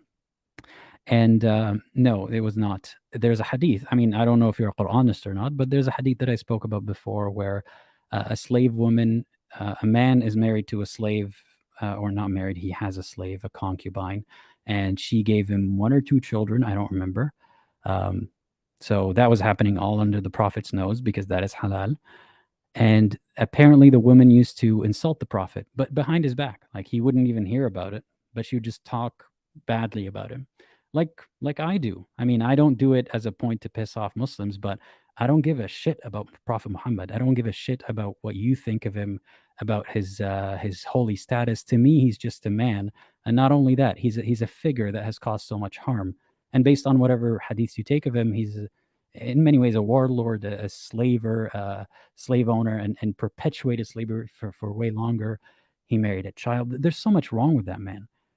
She used to disparage him, is what the hadith says, and her owner killed her. And then the next day, the Prophet said what happened, and the guy told the story, and the Prophet was like, "Oh well, no retaliation for her blood." So, if you want to follow the Quran and say the Quran doesn't says that it's normal to insult the Prophet, I can't fact check you right now, but there's more to it than that. Anyway, let's get to the next one. I honestly don't watch ex-Muslim content. Just having left Islam recently, it acts as a trigger for me if I watch a lot of that stuff. I get scared and whatnot, even though I'm beyond that stage and no longer believe in Islam. Anyway, I also don't see a point in seeing that kind of content after having read many books and watched many videos that I ended up an ex-Muslim. I already knew, I already know everything. So it'd feel kind of boring to review or listen to that stuff again. And to clarify, I think what she meant by I already know everything is everything you kind of need to know to conclude that this isn't from God. I'm sure she doesn't know everything about Islam, so don't get in the comments and be like, I doubt that she learned everything about. You don't need to. Because the thing about claiming perfection, if you claim something is perfect, all you need to prove imperfection is just, I mean, first of all, you got to prove that it's perfect, but even if we're starting from the assumption that it is, Islam is perfect, all you need is one tiny hole, one tiny imperfection, and Islam is holy, as in with an E in the middle. It is holy, full of holes. Like that cheese from, remember the cartoons with cheese that Tom and Jerry, like Jerry would just jump in and come out of the other end and whatnot? I thought all cheese looked like that, but that's not what the cheese looked like where I grew up. Anyway, back to the comments. I already know everything, so it'd feel kind of boring to review or listen to that stuff again. Now that I'm an ex-Muslim, I think I'm over that part where I keep digging deep into it. I just want to move on with my life and forget everything about Islam. I'm in a healing process and would rather avoid such content. Absolutely agree with that. So I try to remind people, I don't want loyal followers who follow me for years and years, unless it's truly like that they're interested in the topic or they want to learn more or they find it entertaining and it doesn't bother them in any way. But it doesn't have to be a focal point in your life. Just use content like mine and spaces like these to get whatever benefit you need out of them. You know, if it's a transition phase for you, once you're over with it, you're done. Maybe you wouldn't need this stuff at all once you've realized Islam is not from God, but maybe you do. So I would not be upset, to be honest, if at some point my channel growth kind of stagnates. And yeah, that's when I know like the content that I already made is already out there and people can find it if they need to. And that just means that, there are fewer people in that spot. We'll see. We will see. All right, next comment. Most Muslim women are not educated and are always told Islam is good for them. Most believe it. So I was going to not include this comment because of this statement. Like I said, I don't want to include comments from men on this topic, but I want to keep reading this one. My dad and brothers all are good people if you obey the Islamic standards, but I know for a fact they would, if they found out I have lost my belief in the faith, they will be the first to stab me dead in the most disgusting way. Okay, I was not expecting that. I'm really sorry to hear that. I can't imagine being in the same room as someone who you know could stab you. I mean, it crossed my mind before that I had a friend over and, my kitchen is right there and the knives are in the kitchen. And it just crossed my mind for a second that, physically one of us could just go and find a knife. Those weird intrusive thoughts. I was like, wow, that's kind of scary. Like, I hope the person's not thinking about that. But I was thinking about that as a joke, like as an intrusive thought that you just dismiss. I cannot imagine the horror of knowing someone that you supposedly trust or someone with so much access to your life being able to do that at any moment if they found out the wrong thing or found out something about you. I'm really, really sorry that you're going through this. And one thing I want to highlight here is my dad and brothers are all good people if you obey the Islamic standards. And that's something that I come across a lot when outsiders are watching the back and forth between Muslims and ex-Muslims or just any dissent against Muslims or Islam. And they say, no, but all Muslims that I've met are nice people. And yeah, often they are, especially in secular countries. I don't know about the UK. It seems like kind of a cesspool there when it comes to Islamic extremism. But in many ways, yeah, your new Muslim neighbor is probably going to bring you dates or whatever they cooked or something as like a welcome. Sometimes it's out of the goodness of their heart because they're just, the cultures they come from, or maybe even the religion has taught them to be generous. Sometimes it's like a demonstration, like, look, Muslims are nice, which is still a good thing, even if the intention is kind of to put on a good image for Muslims. Not a problem. Sometimes they're just acting normally the way that they are, and it's actually just a nice person. What the outsiders don't see is what happens behind closed doors, or what happens if you are in the category of people that they don't like. Like, most Muslims don't have issues with non-Muslims unless they're the type who's really, really dug into Islam deeply and they've found all the sources that make them despise non-Muslims. Um, but they despise, a lot of them despise ex-Muslims, especially the vocal ones. But even if someone, like a woman especially, it feels like she's being bold by taking off her hijab and just living her life normally. It feels like a statement against them. It feels like an FU to them and to Islam, and they take it so personally. And an outsider would have no idea how the nice hijabi lady next door is actually a vicious monster towards her daughter. No idea. And they would champion the hijab. Oh, like, look, whenever it happens that a woman would be attacked for wearing a hijab, which is not something that I'm happy about ever. And we always tell people, like, this is why I put a lot of disclaimers all the time. Don't presume that this woman, because she's wearing a hijab, she's hateful towards disbelievers or something. So don't attack any Muslim like that. But whenever one instance of that happens, you see the whole community rallying behind them, and the hijab is such a beautiful thing, and like blah blah blah. No, no, you don't understand what goes on behind that. So to answer that question from earlier about how can I support as a non-Muslim, how can I support ex-Muslims, and even by supporting Muslims themselves, don't champion things you don't understand. Like, if you're not sure what take to have, what position to side with, which side of the fence you're on, don't take a position. Inform yourself. And if it's not a topic that interests you or you don't have time, that's fine. Just don't take a position on it. Don't support a position that seems like it's the more nice and generous one. Like the default position of supporting the hijab and supporting Muslims and Islam in every way, not realizing what they're enabling. And whenever you see these, like, I've seen this a lot in university campuses, you'd have like the Muslim Student Association just walking around with nice T-shirts that say, ask me about Islam, and it's such a nice display of everything, but you don't know about everything that they don't know. Like, a lot of these questions, if you ask them some more difficult questions, not to entrap them or anything, but ask them questions about equality and so on and so forth. Either they're going to give you an apologetic spiel, or they're not going to know because they don't think about it, because they're living a very happy, easy life that's not actually in accordance to Islam in every way. And where I was going with this is outsiders have no idea. So to the outsider, especially, her brother and her brothers and her father are good people. And that's why it makes it so much harder to report such people or for people to believe you, especially in a Muslim community, because that's a family matter. So I get a little riled up about this because I feel powerless. I feel like I have no way of helping her. Um, and I hope she has ways of helping herself. Yeah. Let's go back to the comment. If women make... No, let's go back.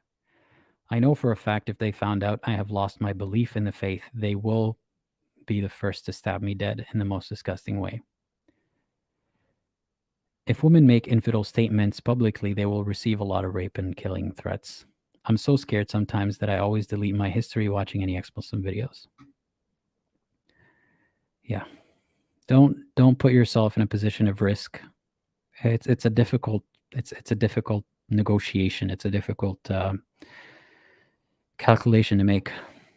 How much risk is good enough because it's tolerable and it helps you to watch ex-Muslim videos or something, but also look out for your safety first and try to have backup accounts and secondary accounts and things like that.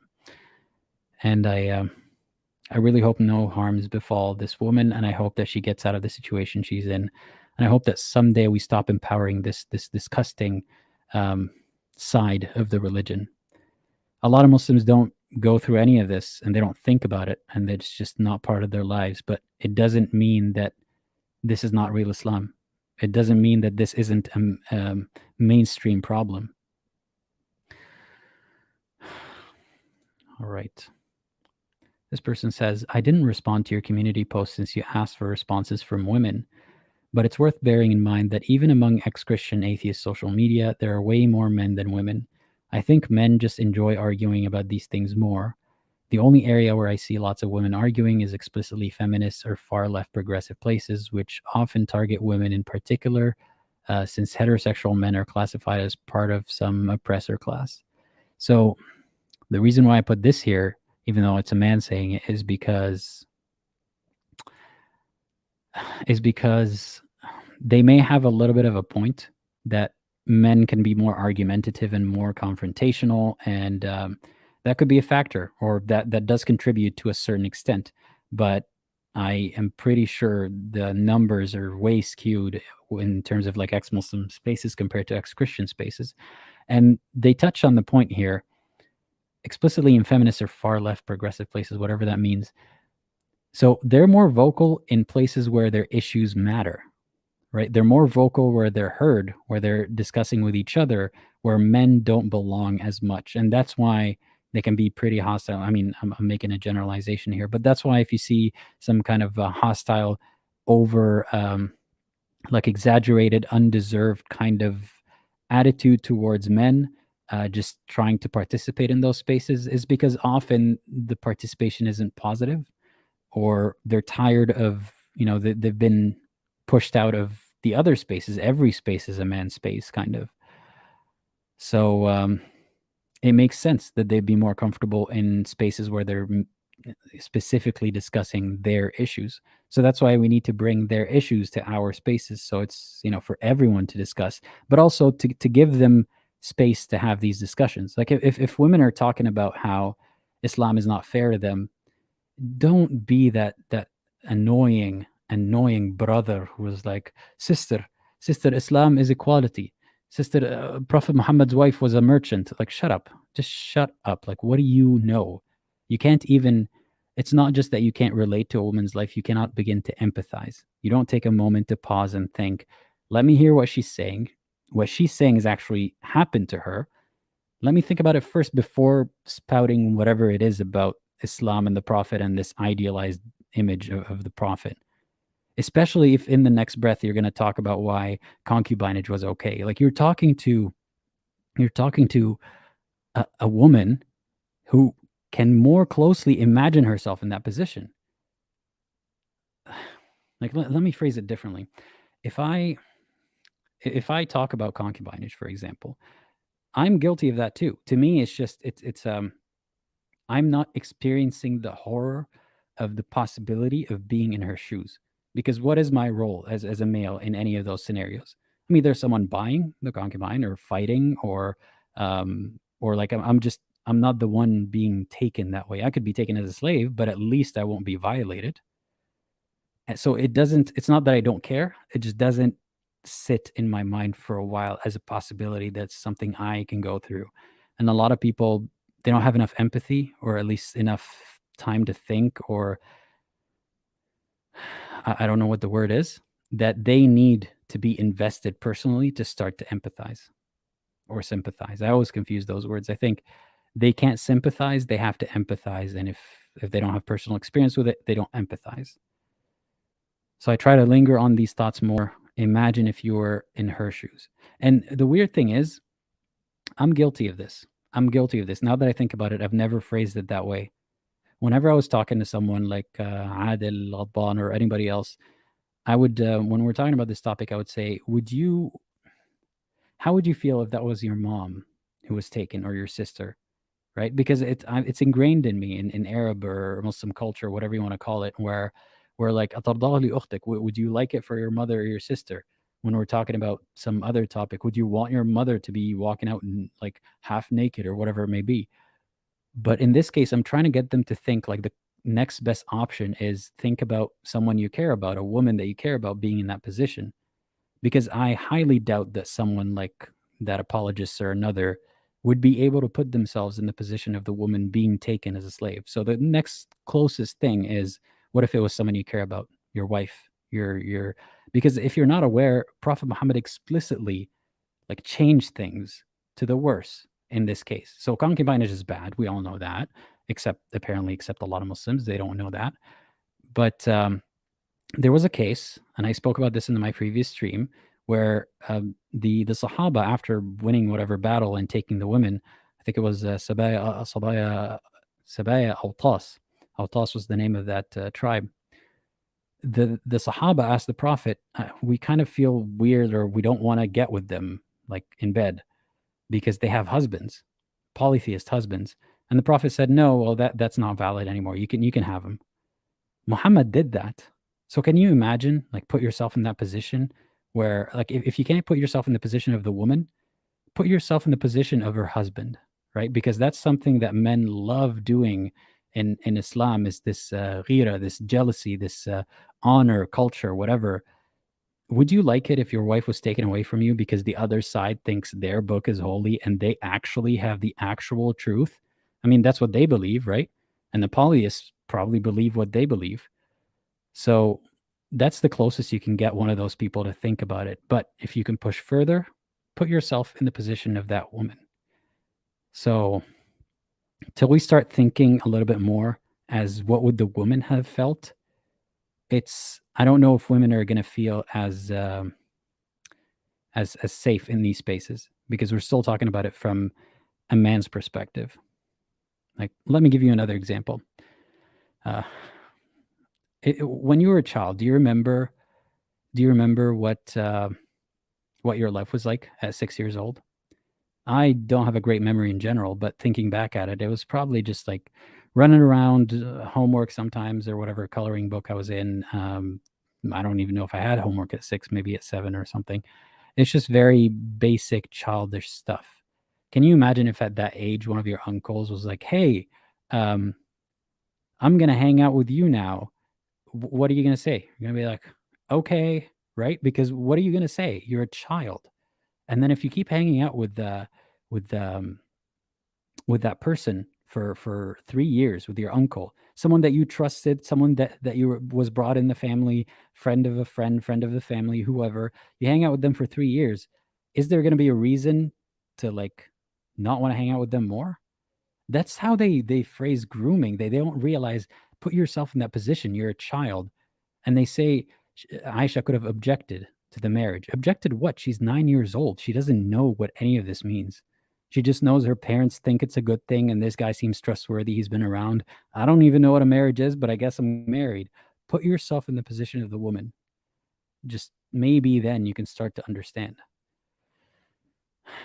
All right, next one. Okay. Islam has never made sense to me. I ask so much questions as a kid, but get told to not to think too deep about it. Everyone here who's asked questions gets this answer. And I know we're told that Islam says you can question things and think and tafakkar and blah blah blah, but you always get to a point where they say, this is not a core issue in faith. Just leave it aside, ya akhi. You can't know everything. Allah knows best. Allah's wisdom is infinite, and so on. But everybody goes through this. If you're the inquisitive kind of person, if you're not, if it ended for you when someone gave you some kind of non-answer, hey, you're that kind of person, I suppose. Yeah, they call them musallamat. Things like, oh, well, let's just presume, or not presume, let's just establish that Allah exists and that Muhammad is the prophet and perfect man and that he can do no wrong. Okay, well, now how am I supposed to ask about a certain thing that he did that was suspicious, or why he did it? Well, we already presumed in Musallamat he can do no wrong. You see? Anyway, I asked so much questions as a kid, but kept getting told not to think too deep about it. I never understood how my abusive, evil father could just go to heaven just because he is Muslim, whereas my neighbors, whom we seek refuge when my father beat my mom, is going to hell for not being a Muslim.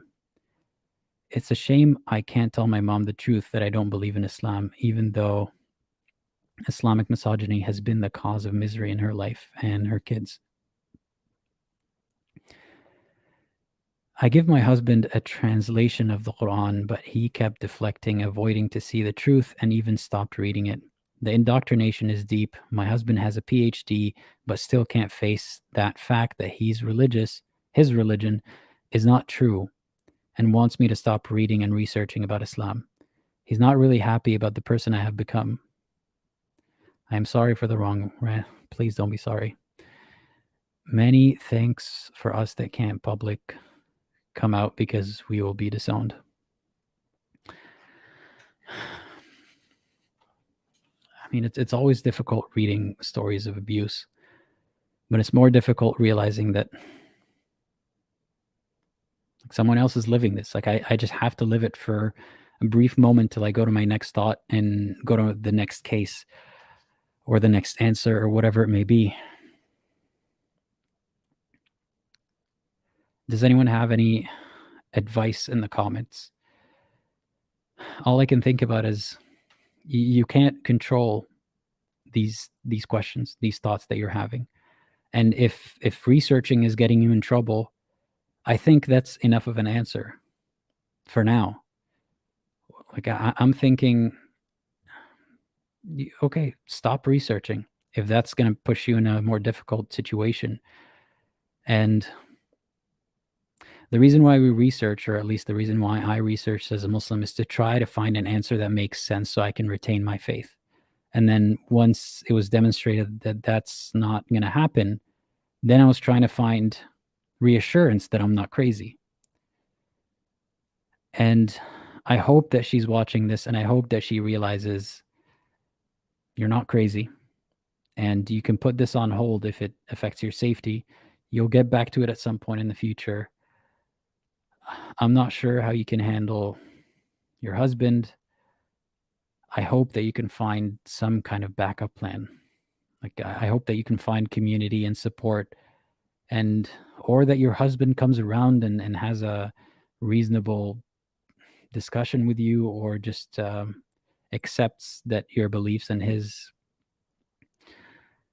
are going to be different. But first and foremost, you have to look out for yourself. Put aside your questions and your doubts. And I don't know if you trust me, but I can tell you without doubt that Islam is not the truth. And even if you don't trust me, trust in your God or your idea of a God. Because if God is perfect and God cares about you, Allah, if you want to call him Allah, he is not going to punish you for putting everything aside and just focusing on your life for now, at least. Because researching to try to find an answer is getting you in trouble because of the systems that he put in place that empowered your husband to be like that. And like you have no choices. What other choice? I mean, I don't mean to put it that way, but I'm saying your choices are limited, and Allah wouldn't punish you. The fair, merciful, all-knowing Allah wouldn't punish you for making the best out of the limited choices that you had. So please put aside the things that could get you in trouble for the moment and focus on yourself and focus on a way out if you can, or a resolution with your husband. I hope so. I hope for the best outcome for you, not necessarily that last one. I just hope for the best outcome for you. And if you are able to reach out to any resources, be it ex-Muslim groups, advocacy groups, or anyone who can offer some support or therapy or even accommodations if that is necessary, then please do so. Please do so.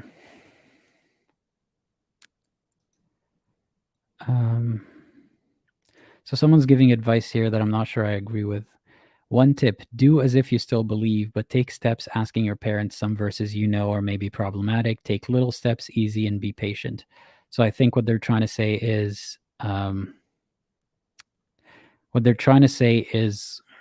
if you want to instill doubt in your family and instill doubt so that they can accept you, that's the thing. It seems insidious when someone says something like that. Why would you try to mess with your family's faith and so on?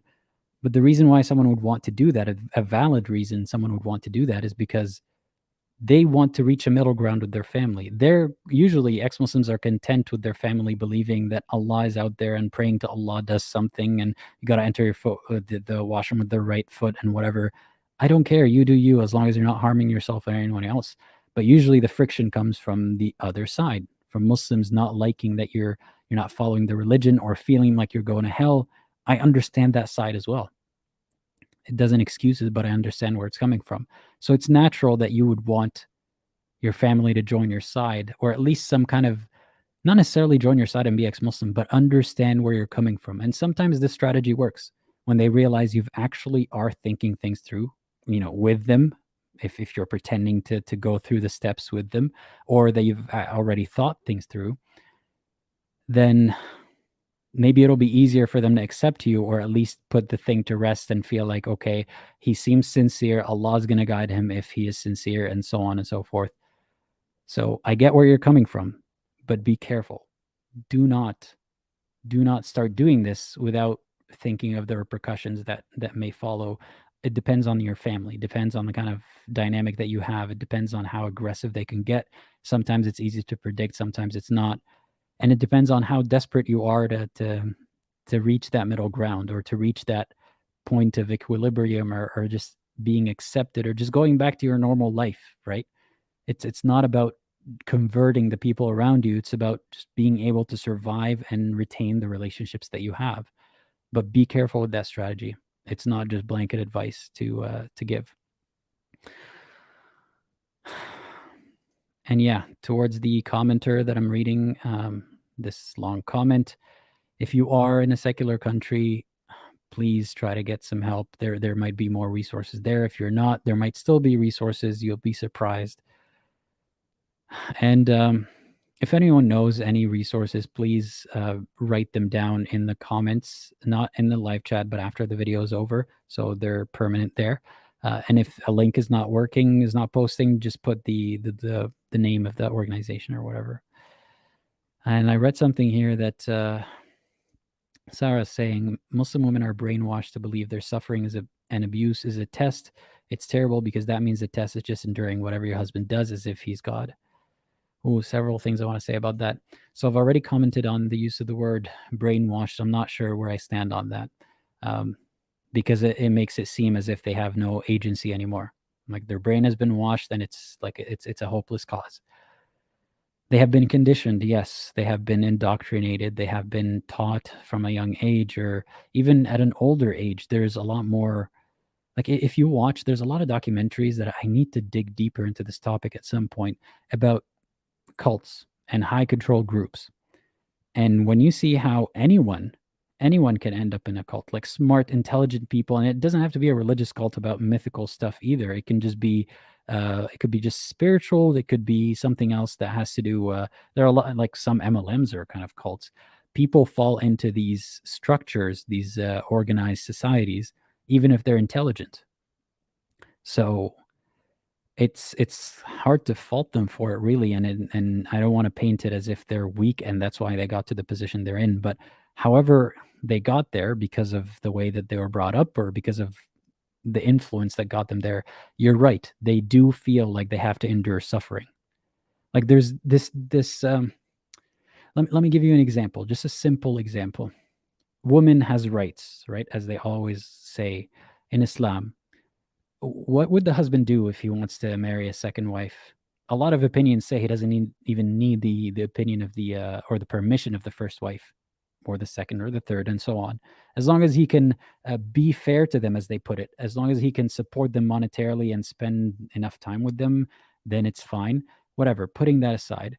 And if he wants to divorce one of them, what does he need to say? Talaq.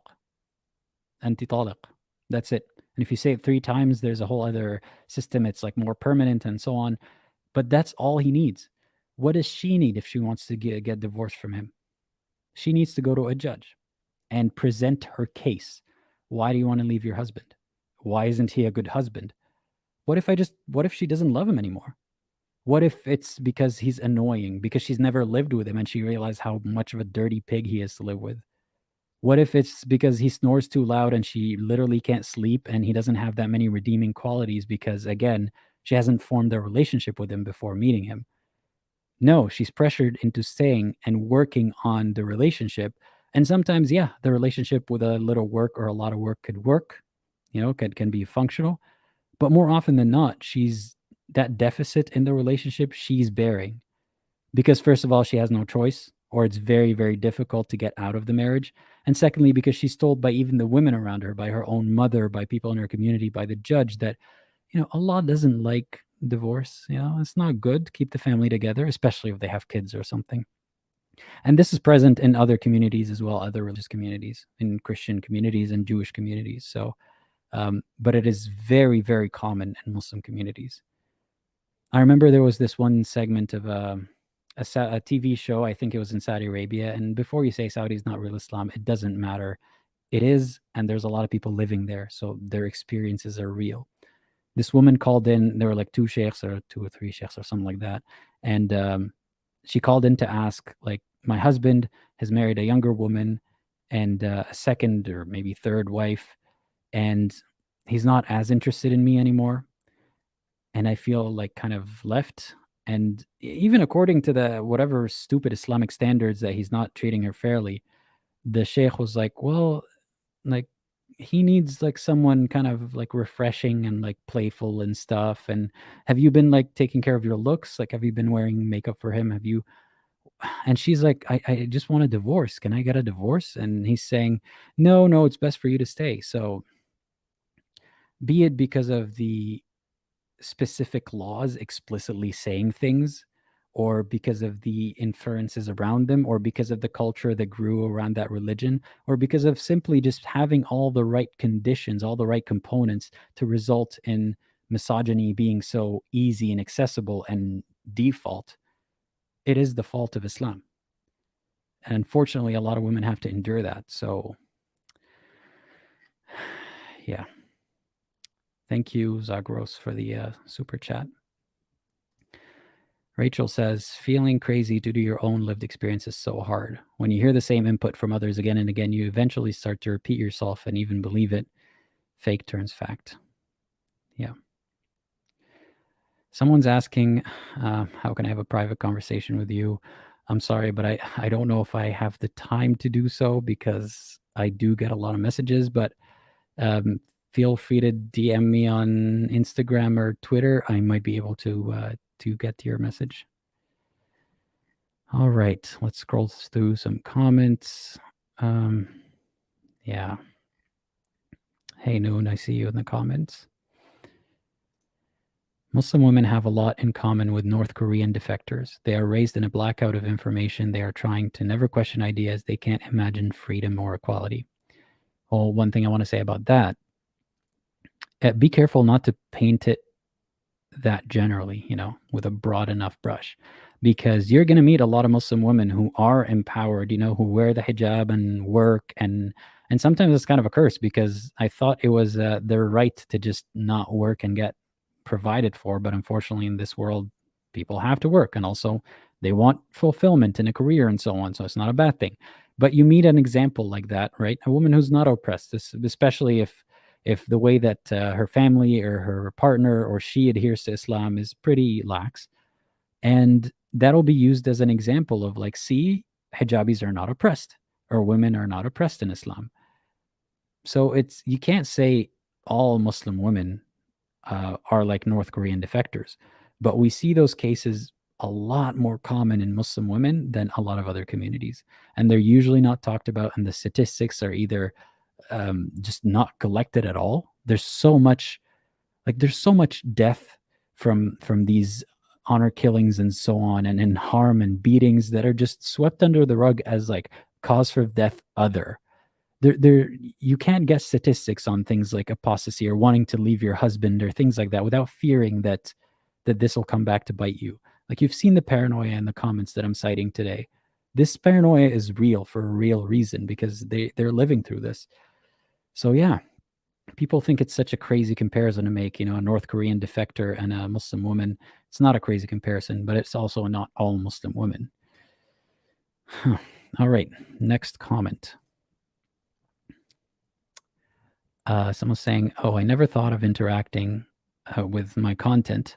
Though I like your content, I don't know if it has anything to do with your gender conditioning or just avoiding social interaction in general."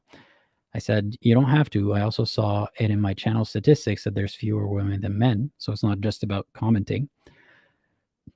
And that's interesting. Why do you think it could be avoiding social interaction? And she said, "That's just how we were raised, I suppose.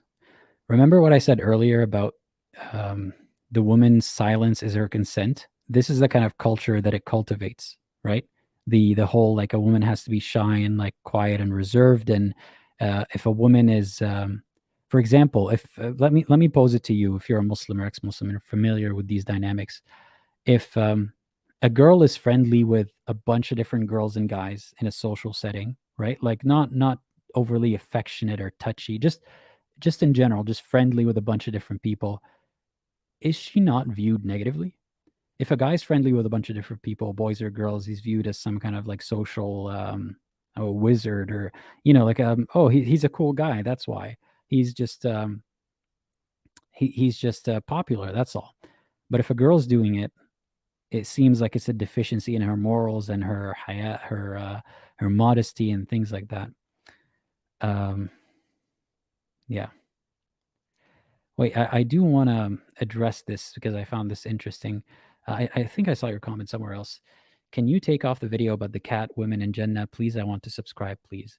Can you help me understand? So I made a TikTok where, like, I don't want to say the word on stream, but basically a woman in heaven is like a husband is having intercourse with his heavenly maidens. I was going to say concubine, but I remembered they get that in real life. In the afterlife, they're still going to get heavenly maidens, right? That they're just made to be enjoyed by the man. And I reenacted, like, in a silly dance in a song, that the husband is dancing, as in he's having intercourse with her, and the wife just shows up and she's like, "I got you and I hold up my cat, and I use the other word for cat, right? That also means genital. I got you the cat you wanted." And then she like throws the cat and she's like, "What's going on?" So the joke here is that I don't have to explain the joke, but it's basically that, posing the situation, how would the woman feel when her husband is having sex with not concubine. You see how I'm mixing them up? Because Muhammad was trying to make a mini heaven on earth, having intercourse with the heavenly maiden. How would she feel? And we're told that that's another thing relating to women. Women are told, "You're going to be so beautiful in heaven, you're just not going to feel jealous." Oh, so if my husband has intercourse with a less attractive woman, I'm supposed to be like, "Well, at least I'm pretty." What idiocy is this? Like, what do women think when they hear those answers? Unfortunately, some women have gotten to the point where they get to, like, they have to convince themselves of that. It's sad. But anyway, what I wanted to ask the commenter is, why would you want me to remove that? Or what is it that makes you apprehensive to subscribe because of that? Is it the fact that I didn't spell out the word for cat, that means genitals. I put like an asterisk somewhere, but is it the fact that you find it to be too disrespectful to Islam? I'm not sure if you're a Muslim or not. Like, is that what's holding you back from subscribing to my channel? Because That's something that crosses my mind. You hear how I'm talking in the stream, right? And you hear how I talk to Muslims, and I sound like for some people, I sound like a different person than the person who makes the jokes on TikTok or the jokes that I throw in and here and there on in my videos. But it's just that those are different. Like when I make a joke like that, I'm not calling Muslims anything.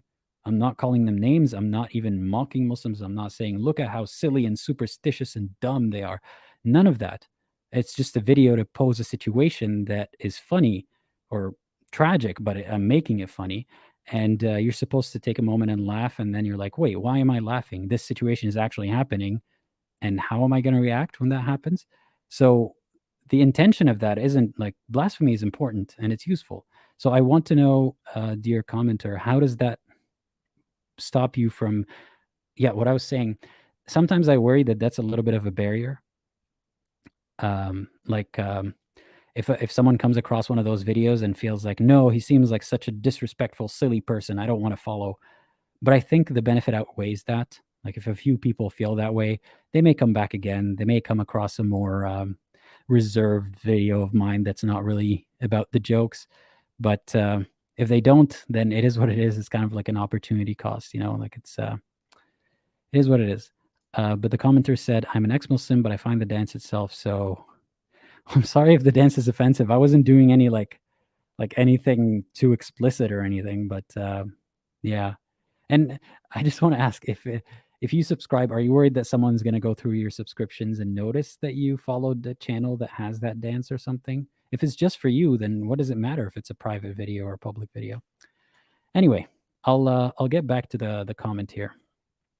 The commenter, she was saying, I was asking, why do you think you're avoiding social interaction possibly? And she said, that's just how we were raised, I suppose. I generally avoid speaking up too. It's quite annoying how they've made us so dependent on our male relatives, like we're raised to be dependent. It's all connected, I suppose.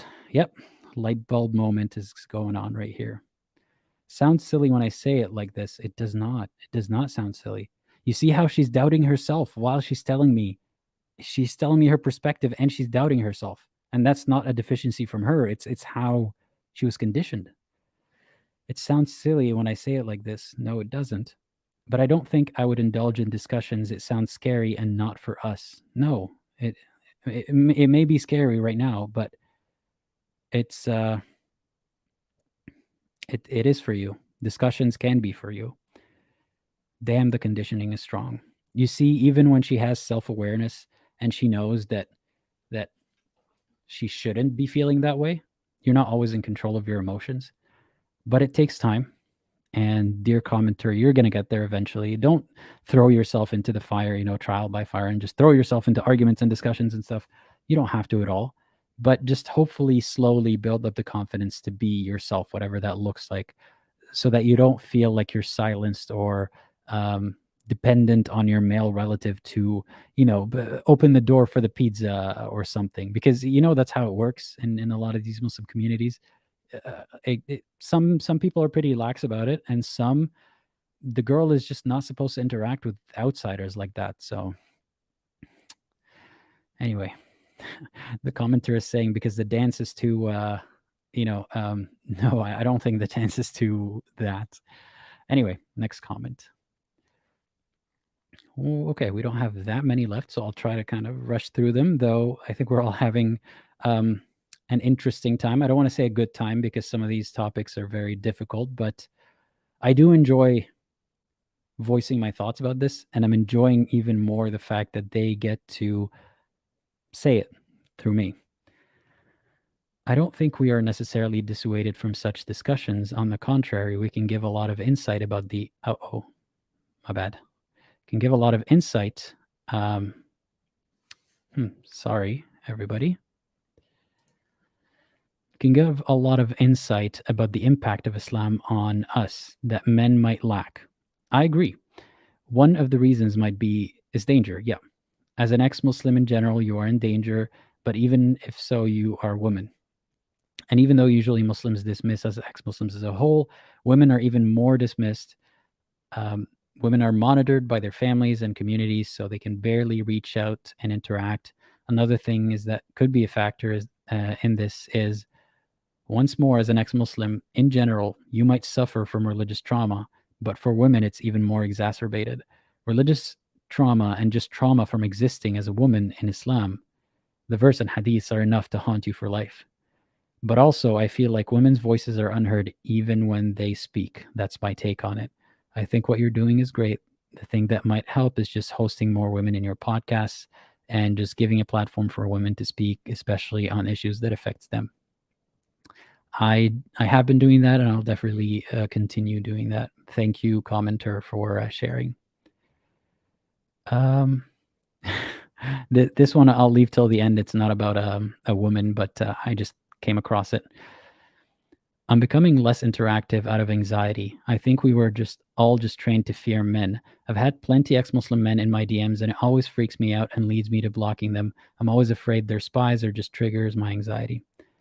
Again, if a space doesn't feel safe to you, or a topic is just not the right time to think about or talk about, or maybe it's just something you don't want to think about again, please do leave that space. And ex-Muslim men. So there's going to be a lot of men posing to be ex-Muslim to try to get in their DMs. Are you really a real ex-Muslim? How many rak'ahs in Surah Al-Fatiha? But seriously, though, real ex-Muslim men, whatever that means, don't do this. Don't do this. If you think, for example, that you're going to meet this ideal, like you're idealizing this version of an ex-Muslim girl who's like, yes, a match made in heaven, it's some kind of romantic story in your head, that's not true, and that's not the way to do it. And you're just going to make the person feel unsafe, unless you somehow had a nice back and forth in the comments, and the girl seemed interested, and like, maybe, but just don't DM them, and don't be creepy. That's all I gotta say. 1 second. Someone's saying, do you think more left-leaning ex-Muslim content would be more welcoming to women? Because I feel it kind of repels dudes. Interesting. So what would you consider be left-leaning content, and where does mine stand? Because I'm not sure. I'm really not sure. I just go with whatever I feel, and I don't strongly align with one side or the other, really. But I'm probably more left-leaning, I guess. I don't know. Depends on what country, what left you're talking about. All right. One more comment. We got 3 more to go. I think for women, it's mainly the sunken cost fallacy that plays in. Women sacrifice a lot more in Islam in ways which men can't imagine.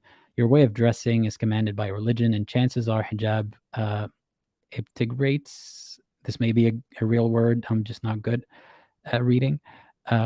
Integrated as part of your identity. Also, you're limited compared to men in the ways you can question and experience the world outside of Islam. So while men can have a wider variety of experiences, a man wouldn't receive the same backlash for having premarital sex or going out late than a woman would. Agreed. A man in appearance is more secular, no hijabs or visible Islamic dress, so he can do things that a woman would not be able to just in that way. So not only a woman has much more to lose, but also can't really socialize outside of the echo chamber as easily. Quite frankly, it's way easier for men to be ex-Muslim, whereas chances are a woman will have more obstacles, so it's way harder to give up on religion. That makes a lot more sense. As I was saying earlier, think about it this way. If a man wants to temporarily or permanently or whatever just pretend to be Muslim, or want to avoid the drama, or they will be in trouble if their family finds out, or whatever it may be, situation that they're in, it's much easier for them to live the life of a non-Muslim or an ex-Muslim without making much changes to their appearance or just their routine. Like it's very easy to get away with it, especially that they're not tracked as much. No one really like bothers them about where they're going or where they're coming from. But for a woman, say for example, she wants to take off her hijab, she has to. I know a lot of even Muslim women and girls do this song and dance, which is, hide my hijab when I go out, like just put it somewhere, like stow it in my bag, and then before I get home, I have to make sure that I wear it, or I hope that my cousin or my friend or nobody that I know sees me not wearing a hijab, even if she's not doing something like crazy. or something not crazy. Even if she's not doing something that would be deemed immoral or immodest or sinful in Islam, they have to be on their toes all the time. They have to be paranoid. And if they do decide to just move on, like they're done with Islam, they would, they would have to be a visible ex-Muslim against their own will. It's very difficult for them, and they're also suffering any backlash or presumptions about them, by virtue of being a hijabi. So it's very, very difficult to be in that position. Also, this is a personal theory of mine, the commenter is saying. But most of the time, Muslim women can only gain higher social standing by socializing and bullying their female peers into submission for the religion. Oh, I've seen that a lot. I noticed that I used to judge my non-hijabi cousins a lot for being vain when I was still a Muslim. You try to comfort yourself by demonizing the women that don't follow the religion subconsciously, so you just justify your choices. So it's harder and harder to see them as equals and potentially become like them. I've seen that a lot, and I've seen that in like my own communities, where just talking behind the back of a woman who took off her hijab and how everyone's just kind of silently, or maybe not so silently, judging her, or it does change how sometimes the woman can sense it, and just like that, she's ostracized more just for taking off her hijab. Or just for if she's wearing the kind of hijab with a few hair strands showing, she could also get a lot of trouble for that.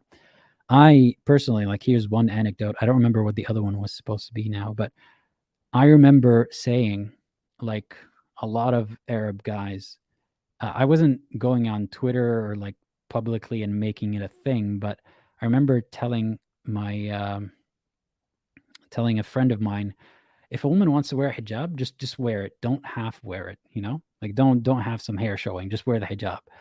And like, now I'm looking back at that person, I'm like, why were we thinking that?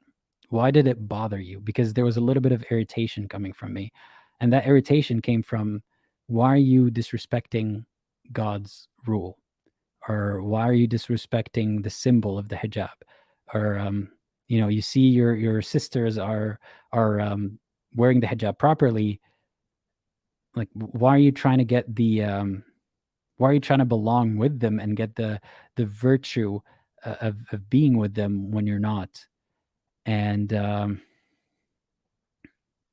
obviously I'm not happy about the way that I thought.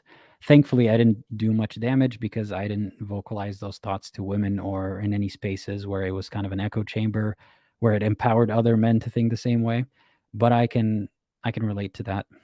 And the older women, someone was saying, oh, by the way, thank you for subscribing. They changed their mind. Thank you. I'm glad you enjoyed it. It's the older women who judge the most. I've come across that too. And this is my personal theory as a man, full disclaimer. It seems like it could be because they're jaded, like they've gotten to this position of suffering for so long. It's too late for them to ever change their life, and it's not even a possibility at this point. It's life, and it bothers them when a girl is acting in a way that is going to either take her to hell, as she thinks, or like she's not supposed to be acting that way, is how she thinks, I suppose. So the older women, they get more jaded. And I've seen a lot of instances in Iran of like, I've seen videos about it, where there's kind of like morality police going around, and it's women, and it happens. I remember in Al-Haram also, like in Mecca, during Umrah, there would be women who are like kind of like peace officers or police officers or something like that, or security, or whatever, like employees walking around, and they're niqabs, but they're kind of affiliated with Al-Haram. And sometimes they would just like see a woman and be like, hey, like, like, tighten up your hijab, or like do this or do that, and in a very stern voice. And when people say religion is a choice or hijab is a choice, it is absolutely not. For a lot of people, it's a community policed, even self-policed, even family policed thing. And it's difficult to go through. Okay. Internalized misogyny, Islamic edition. Yep. I'll tell you after these two Well, after these comments, I'll tell you my anecdote of me being misogynistic ex-Muslim merely 6 or so months ago, maybe a little longer. Here's another comment. I think it's mostly because women in Muslim households are taught to follow the men in the household, not to mention that in Muslim households, men are more likely to abuse the women, from my personal experience. But then again, this is just my speculation, being a woman in a Muslim household. I'm sorry that she had to justify it like 3 times maybe so far, to say, like, I think this is coming from how every time someone speaks about the problems in Islam or Muslim communities, everyone's like, but that's just your experience though. That's not real Islam. That's not real. That's not how they are. She had to say it how many times? Like, from my personal experience, just my speculation, it's sad. Just I'm sorry that you felt like you had to justify it. Thank you for sharing your perspective on this. And it's not just your speculation or your experience, a lot of shared experiences, as we've seen here. Like, I thought when I asked that question, I wasn't going to get enough responses. And I thought it would just be a couple of stories about very horrible situations, and everyone else is just like, I don't care. No, that there are reasons for this. There are reasons why ex-Muslim women aren't as present in these spaces. All right. While it's probably true that women have more to lose if someone found out on their online activity, it's also true that women are more likely to be religious, even if they're hurt the most by religious rules. I've noticed that it's mostly westernized Muslim women that you see active online, while the rest don't have much presence. Perhaps there's a built-in sense to hide. Sorry, one second. Perhaps there's a built-in sense to hide even after leaving Islam. I've known many ex-Muslims that still hold tightly to cultural ideas, fear of dogs, for one example. I don't know if I'd call that I don't know, but I feel like that's more directly apparent than other fears, because dogs can be kind of scary. I'm not too comfortable with dogs yet. I am, but it depends on the dog. Anyway, even after leaving the faith, cultural beliefs, maybe ex-Muslim women still feel more comfortable out of the spotlight because it's simply how they always lived. Yeah, I'd never thought of it that way. Not all women want to like just thrust themselves into the center of attention and be loud. And I'm not saying that as a negative thing, but I'm saying it just like not all men are extroverts, for example. So yeah, it makes sense that if a woman has always lived her life in the shadows, she's not going to come out, or she's not going to be thrilled about coming out. When I stayed with Muslim families, I felt I got much deeper sense of how strong this inclination for women to hide can be. Oh, and when I say cultural, I don't mean to detach Islam from culture when they say that, the way apologists do. Thank you, sister. In this context, I'm taking them as being the same / connected. All right, let's read this comment. But also, Muslim countries tend to hide blasphemous information. Women who live in countries like that, who aren't allowed to be involved in intellectual discussion, might never get the chance. Yeah, and not to insinuate that all women in Muslim countries are unintelligent or, uneducated or unintelligent, or they have zero access to any information. That's not true, but yes, they are more constricted in many ways. And some of them are just completely like there's a blackout. They don't get any of that because their purpose is to just be a good mother, because that's for the betterment of the family. Like, that's such a good thing. It's a better job than any job you can study for, is how they phrase it. But it's not just about the net outcome of, yay, you made another person, and usually more than one, maybe 2, 3 or more. That's not like making people is not a good thing, but by itself. We're at a point where we don't need to have as many kids as we used to before. We have better healthcare. The kids don't die as often, so you don't have to have 4 and 2 of them survive or whatever.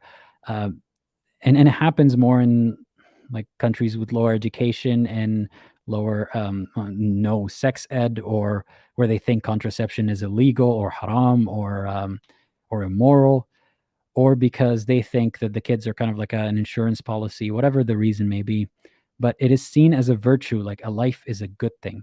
And a life is a good thing when it exists, but bringing more lives into existence is not necessarily on its own a good thing. So they try to phrase it as there is no better purpose or fulfillment for a woman than to be a mother and a homemaker and things like that. So it does happen that a lot of them are deprived from this chance. All right, we got one more comment that I think sums it up beautifully, but terribly.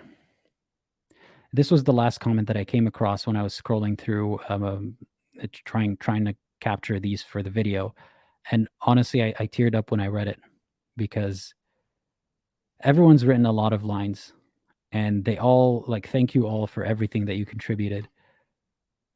But this, I feel like it hit really hard because it's all it took, because we're scared. And I hope that things are less scary for women everywhere. And I can start by trying to make my spaces a bit more women friendly. Yeah.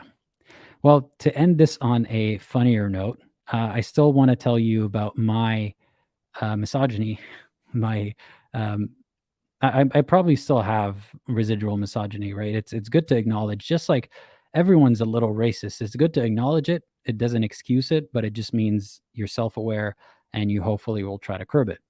So I want to talk about that next, but first I want to show you this comment. So for context, this person had written some comment on my Instagram. It was a very long comment, and honestly, the thinking behind it was very silly. But I said, you know what? I'm not going to insult them or anything, even though it's such a dumb question, to be honest. But I wouldn't. I would say there are no stupid questions if the person is willing to listen, right? No matter how daft the question may be, if they're actually sincerely waiting for the answer, or if they've never come across an answer to this, because more often than not, the stupid questions are being asked because they've seen the answer before, and they're like, no, I'm going to ask this question because it sounds funny or something. But this one, I don't remember what the question was exactly, but it inspired me to make a short video where I basically told people, don't be dismissive right away, don't mock the other person for a stupid question, and I made a video out of that. And the question that he asked me is a long work in progress video that's going to come out eventually. Something about a scientist, like an analogy of God and a scientist and something like that, or simulation or an experiment. So still in the works. But anyway, I said, hi, sorry I'm unable to have a talk with you, but you inspired me to make a video about this analogy next week. And here's that. Well, the video next week never came, but here's a short video. I hope it'll answer your questions when I make it. And he was like, okay, cool.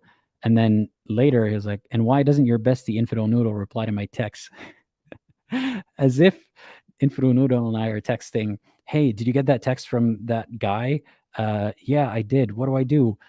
Don't answer. Like, bro, who cares? And I said, huh? Because I was exhausted that day. I wasn't about to, I just said, huh? And then I don't remember what he responded to, but he said, you are seriously a low life. Okay. LOL, nobody gives an F about you, B. Okay. But yeah, this is why I usually don't go in the comments, and I get a lot of in the comments and DMs more than comments.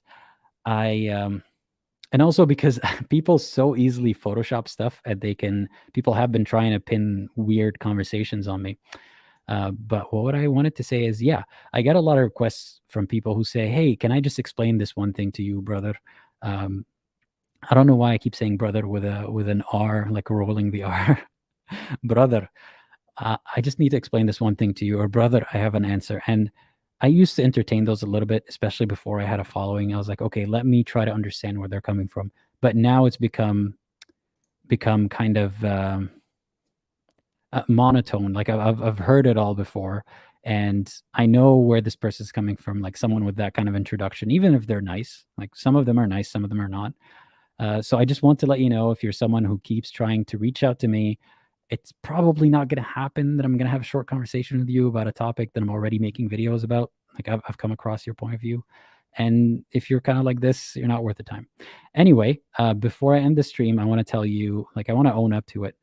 I was having a conversation with with someone about a certain ex-Muslim, a female ex-Muslim, who went on some other ex-Muslim channel. I want to be as vague as possible because I don't want this to, I don't want you to criticize anyone. And she was dressed in a way that, like, there was cleavage showing. Like, she wasn't naked or anything, but there was cleavage showing.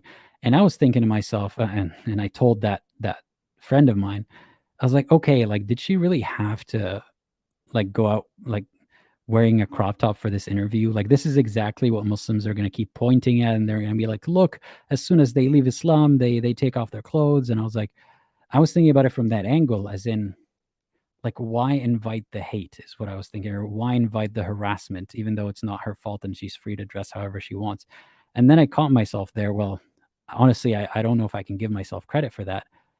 I was trying to explain myself and stumbling on my words, and I'm like, no, wait, that also sounds wrong.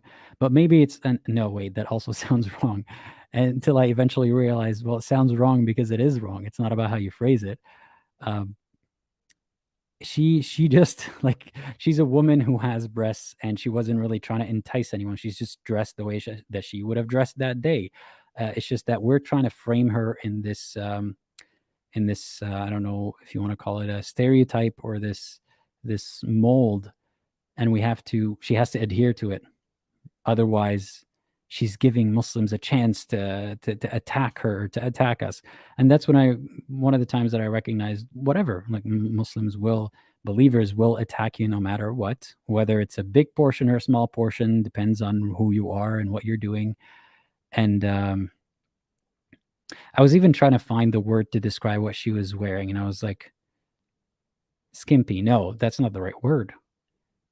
Scantily dressed. No.